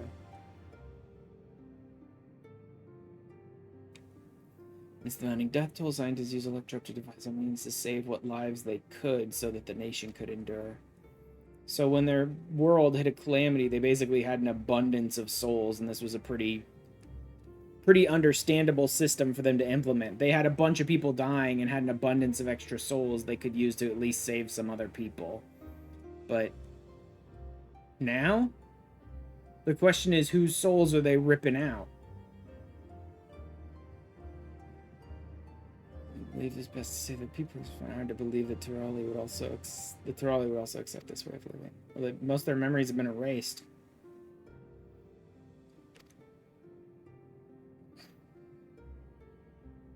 So the use of the regulators was never compulsory. People have always been free to go without them if they wish. So really TechBros are willing, yeah. Just so we come to the Thunder Yards in the first place. She also said she wants to help us stop Soldier. Kind of her to point you in my direction to speak so candidly as well. She's given the people a choice. Live with the risk of true death and the security of the regulators.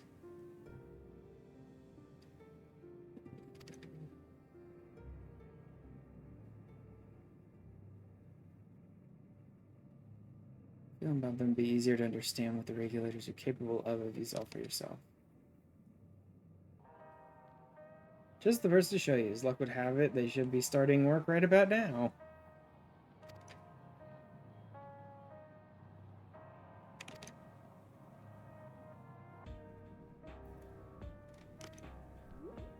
Huh.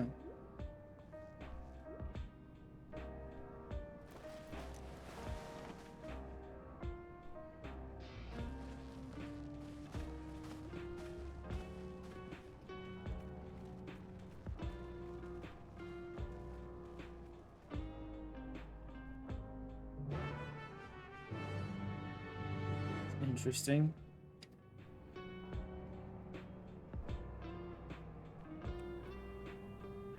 I'll go ahead and let the ad run this time. Because I want to, it's pretty much all on this side. Okay. I want to double check something real quick. Just a weird thought that I had.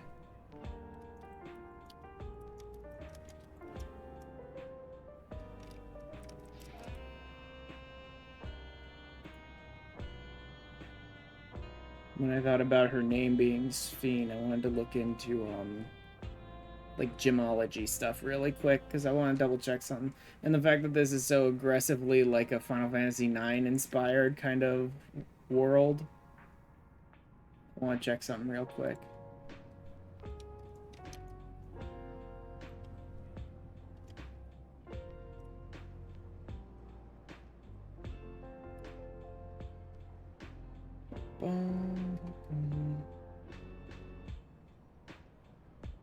No.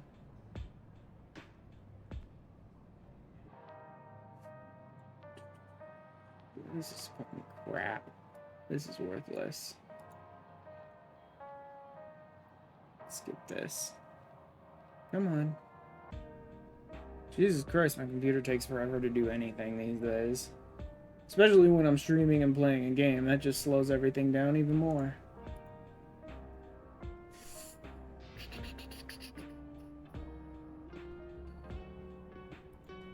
Let's check here.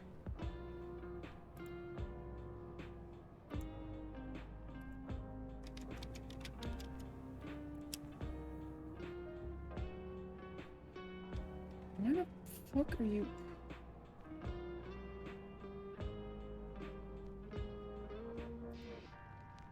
This is what I want, you fucking dumbass. Ugh, can't search. Everyone's trying to sell you shit. I want shit.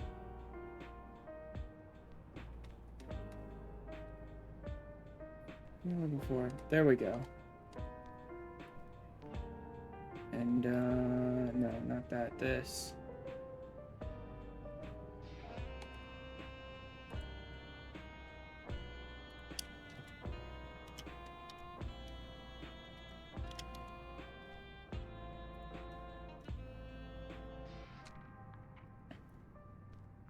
Knowledge, innovation, divine light, blah, blah, blah, blah, blah.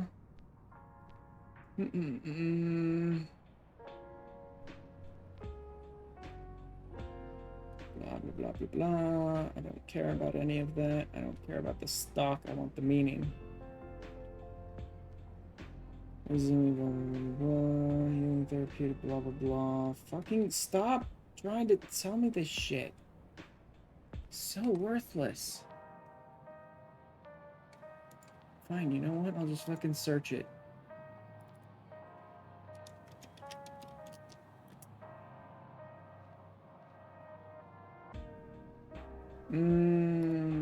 Let's see. Protection, love, friendship, loyalty, emotional healing, health, bird, blah, blah, blah, blah, blah. Okay. I'm pretty much good. No, no, no. Symbolize knowledge, innovation, no. Not as much in there as I thought it would be. Not as much in there that's very interesting. Okay. It's fine to let the ad run there, so, because I was just blathering around looking at stuff. So the fact that this is like FF9 inspired, and then the queen's name is Sphene, and then my mind jumped back to Garnet from 9, and being like, I wonder what like the meaning, the intention, the meaning behind the gemstones is, and if that's supposed to like define their characters in some way. And realistically, from looking at like what Garnet is supposed to mean in fucking gem intentions and interpretations and all that fucking hokey new age bullshit, and like what Sphene means and all that, it just didn't really. Maybe if you stretch it a million fucking miles, you could kind of find something attaching them to their gems and like the meaning and what it really means about their characters and stuff. But no, there was nothing like clear or obvious there. Maybe someone literally just went, well, she's Garnet, and this is supposed to be the queen of this Alexandria, so let's just give her a gem name. Like, that's what it feels like to me, because there's nothing in the definition of, like, what a Garnet represents. Kind of. There's more in, like, her character and what a Garnet represents, but there's, like, nothing in what a Sphene represents that really defines this in any way, so I'm thinking someone just said, gem name! Let's come up with a gem name to use for this queen. I like that this lady's named Nostalgia. Since for people who don't have combat training, because we salvage as many as we can. Nothing. Okay. I wanted to see if there's anything interesting given the fact that this woman was named Nostalgia, and there's fucking nothing there either. Oh, Geode. Nostalgia, Geode. Wait, is that what they're trying to claim? I wonder if some of these are Alexandrians. Because I think this was the guy in the cutscene, and he's like, it doesn't seem all that weird to me, the system, so part of me was wondering if maybe he's Alexandrian rather than Turali. And maybe that's what the name is. So you get names like this are people from Tural, basically, and then names like Nostalgia and Geode and Sphene and stuff like that are supposed to be like traditional Alexandrian names.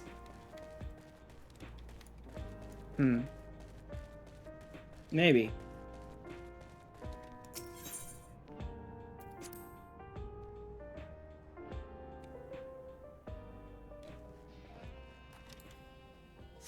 Alright. Time to go a little more technological.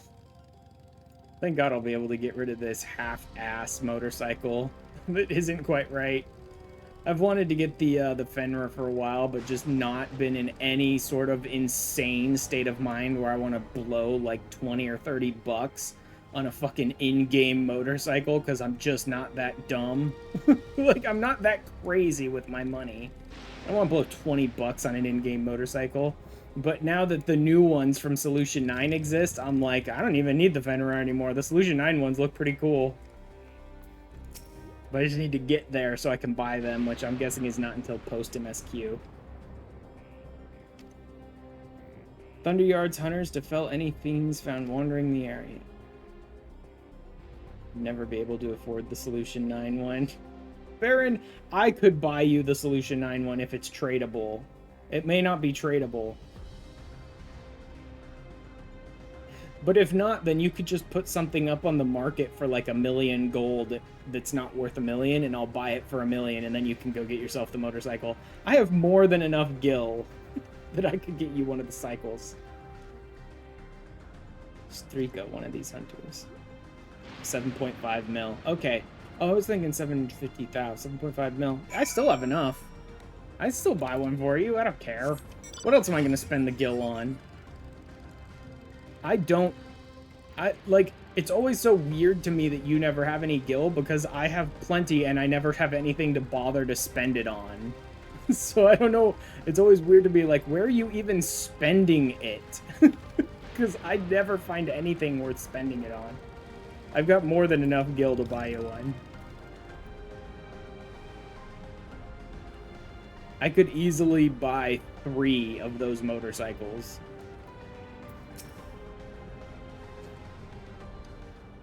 Hookers and blow on Balmung. Yeah, that makes sense. Wow, she's not even wearing the palette swap. She's just straight up wearing Ronkin.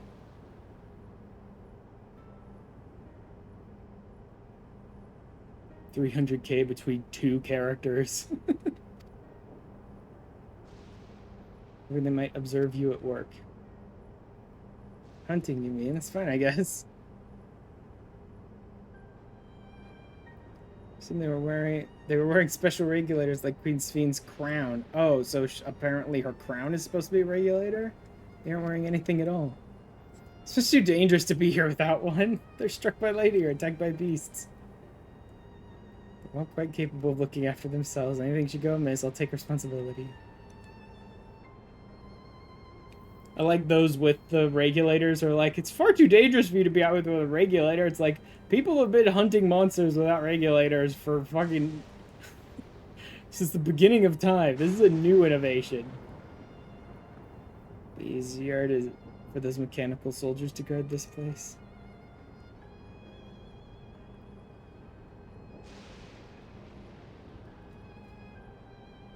It would if not for the fact they're weak to lightning, Being what it is, they've been ordered to steer clear. It's almost fucking strange that a culture from a reflection that was destroyed by this like huge lightning cataclysm decided to make a bunch of mechanical soldiers that freak out when struck by lightning, isn't it?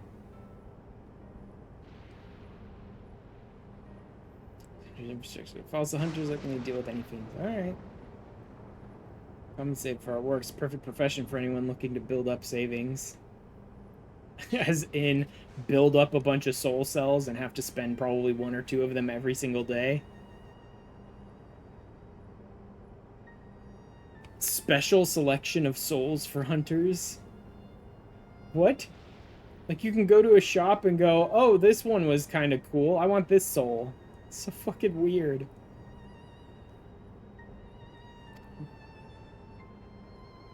Be ashamed to waste my efforts on just any old beast. Ourselves in a fight, right? Cause a ruckus slaying what critters you see nearby. There's a chance you'll draw out something worthy of a demonstration. Though this may not be to show us her dying and being reborn. I get the feeling that seems a little too far for Kikiwa to just be like, go get yourself killed so they can see you being reborn. So my guess is she's gonna spend the souls, kind of like Zoralja did, to like boost herself and take down a big creature.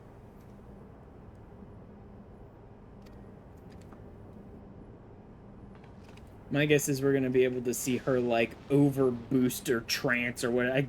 Maybe trance is what a good definition for what it is, given that this is supposed to be FF9 expansion.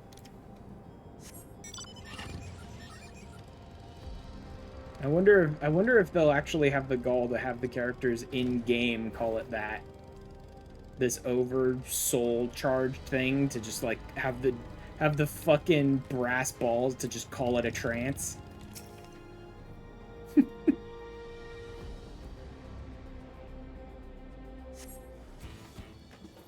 Even though what I do is supposed to be like what a trance really is in the game. Like, this is a trance. where I just boom into an enshroud and then just rip into my enemies. That's a trance, basically. I mean, everyone's trance was different, but if we're talking Zidane, then this is basically a trance. You just slip into it, go fucking ham on the enemy, and then it's gone.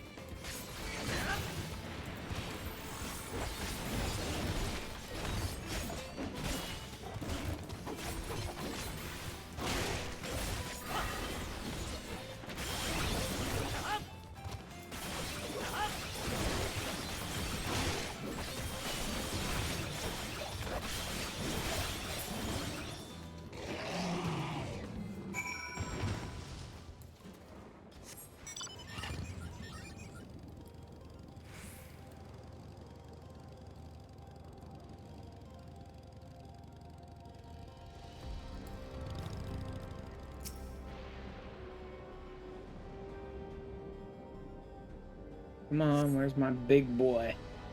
The big boy!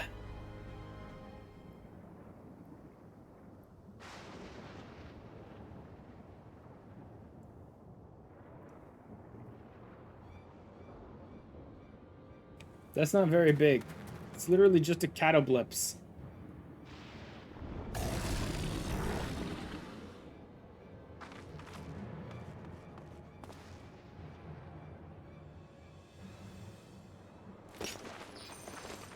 Yeah, she's gonna overcharge herself, like Zorljaw did.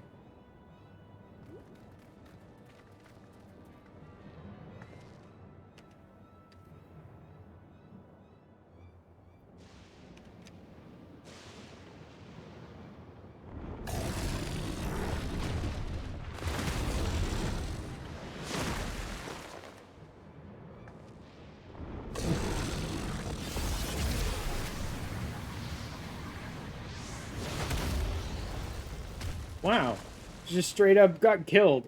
I thought for sure she was gonna overcharge herself, not just get herself killed.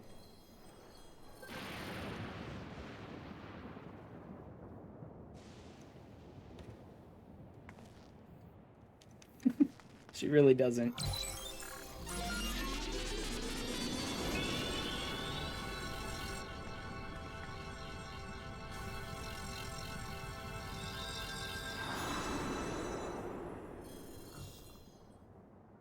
This is terrible. The regulators just lead people to being terrible at mechanics and not understanding them. What a horrible device this is. Like, we need any more of that among players. Just leads to people not bothering to learn mechanics.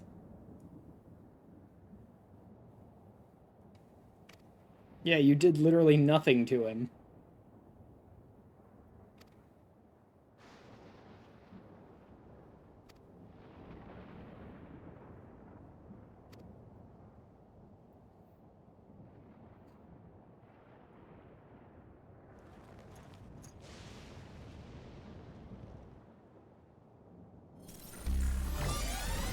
Yep, overcharge. Who cares about vuln stats when you can't die? Exactly. It's like, no, learn how to fight it. A catablips isn't even a very strong enemy. It's like a normal enemy in this zone. Just learn mechanics and learn how to fight this worthless piece of junk. Don't go blowing souls.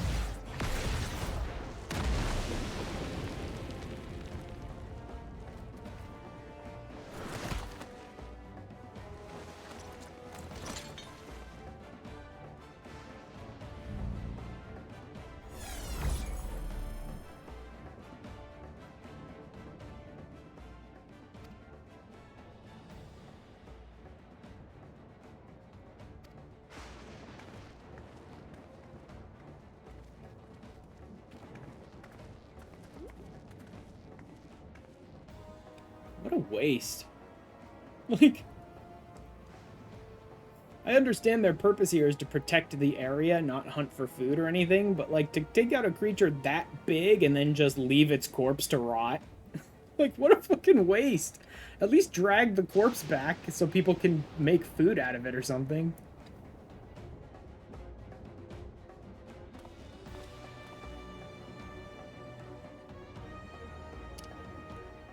If you're gonna be out hunting just to protect facilities and stuff anyway, you may as well gather what you kill.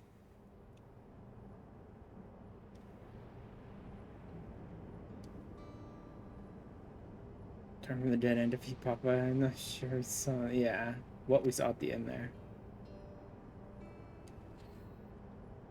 It just came beast-like.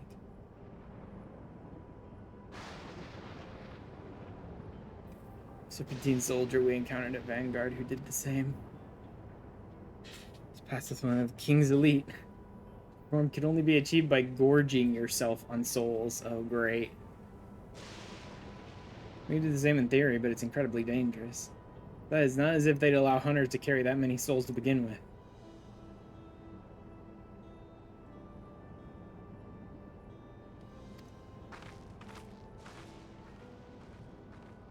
Okay, so it's not like overloading yourself with souls. Instead, say they have some like beast souls in there as well, and they can just like charge one of those in order to give themselves a boost for, I don't know, 20, 30 seconds.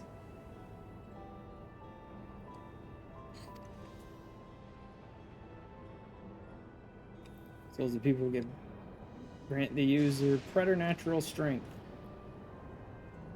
Also be used to ensure no one suffers any untimely death. Ferocity, obviously. Same fashion imbuing you the strength of the chosen animal. Example, use the soul of a wolf, you would grow more agile and feral as you saw Struka. Several of the same type at once, however, would result in physical changes. Okay, so that's what that dude did. He basically just overblew himself with freaking, like, Naga souls or something.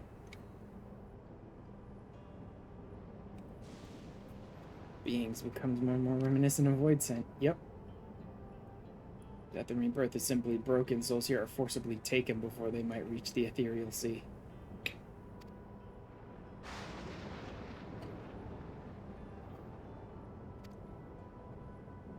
Literally pulling them out of the life stream, breaking the cycle, and not letting them go to the ethereal sea.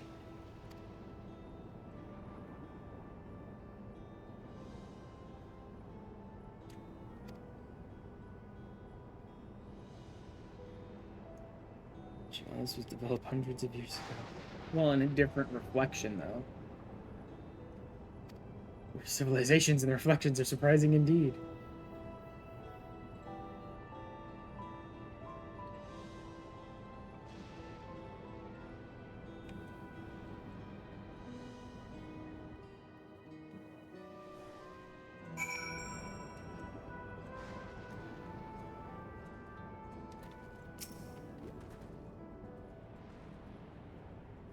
Thoughts on souls. For now, the important thing is we know what power Zorlja has at his disposal. One thing to separate corporeal ether from incorporeal ether, but to strip memories from the soul entirely is unprecedented.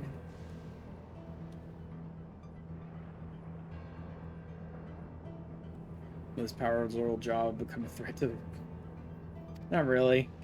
It's cute and all, but Zorlja could completely bloat himself on billions of beast souls and become a fucking monstrosity like something out of a Resident Evil, and he still wouldn't be able to beat the Warrior of Light.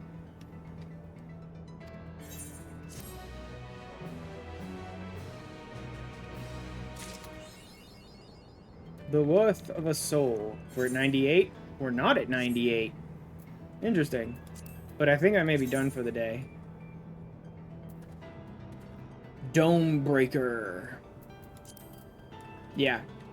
I think I'm gonna go ahead and call it for today. It's actually been almost 4 hours now, so I could continue on, but my room is getting fucking hot at this point, and I don't want to. That's really what it boils down to. It's hot in here, and I'm sweaty, and I don't want to be playing this anymore. I want to turn my air conditioner on. I'll probably have to, like, rewatch some of the VOD from this one. Because, for those who weren't here earlier, I mentioned that I added one of those double mesh screen pop filters over the front of my microphone today. So I don't know if it really helped some of the little problems I still have with my voice, that I thought maybe a pop filter would help with this. but I'll have to listen to it back and see how it sounds to see if this pop filter actually did anything useful for me. Anyway, like I said, the other solution is to get a whole freaking mic arm, one of those boom arms, and I really would rather not. Anywho, that is where I will go ahead and call it for today. Let me go ahead and pop over to Twitch. See who's live, see what they're up to, see if anyone could use a raid. Look at all these recommended channels I don't even follow. Thanks, Twitch, for a bunch of worthless crap. Doing Fates with Mimi. Simulator, Zelda. Tsushima. Baldur's Gate 3. Never rated that person. Birthday stream, huh? Who even is that? How did I add that person to my follow list? I can't even remember where I would have added him from. Ooh, is that ultimate weapon stuff they're doing? Who's interesting? Huh. T-Prog.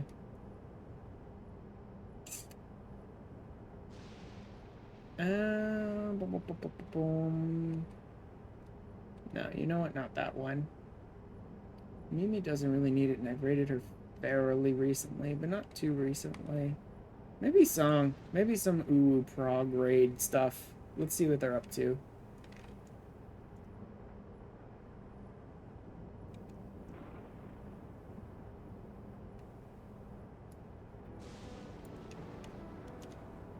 Come on, Twitch.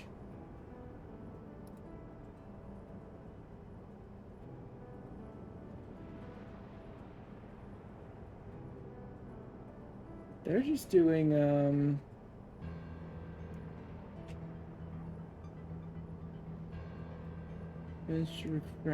okay, yeah. Ooh. Alright. Yeah, let's do that. May as well.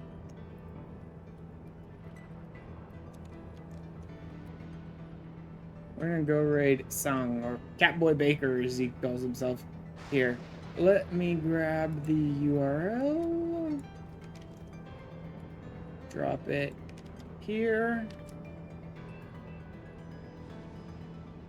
Oh wow, my bitrate is struggling in some places here. It ended up there. It ended up here. Okay. That is where we're gonna go. If anyone gets left behind by Twitch, or if anyone on YouTube would like to join us, go ahead and hit that URL, and I will see you guys over there in a minute. Back on Wednesday with more free trial completionist playthrough. That is probably gonna be Marauder leveling and story quests.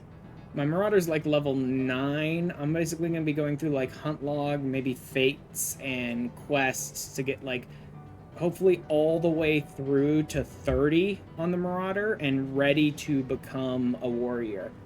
Because the week after that, I'm planning to do one more of the lockout things in order to get the like right to pick up a new job, and hopefully I'll have enough gil by then too. And then I should have warrior up as my second job after these 2 weeks. But this week it's leveling and playing through the story of a Marauder. Anyway, see you guys on Wednesday. Later.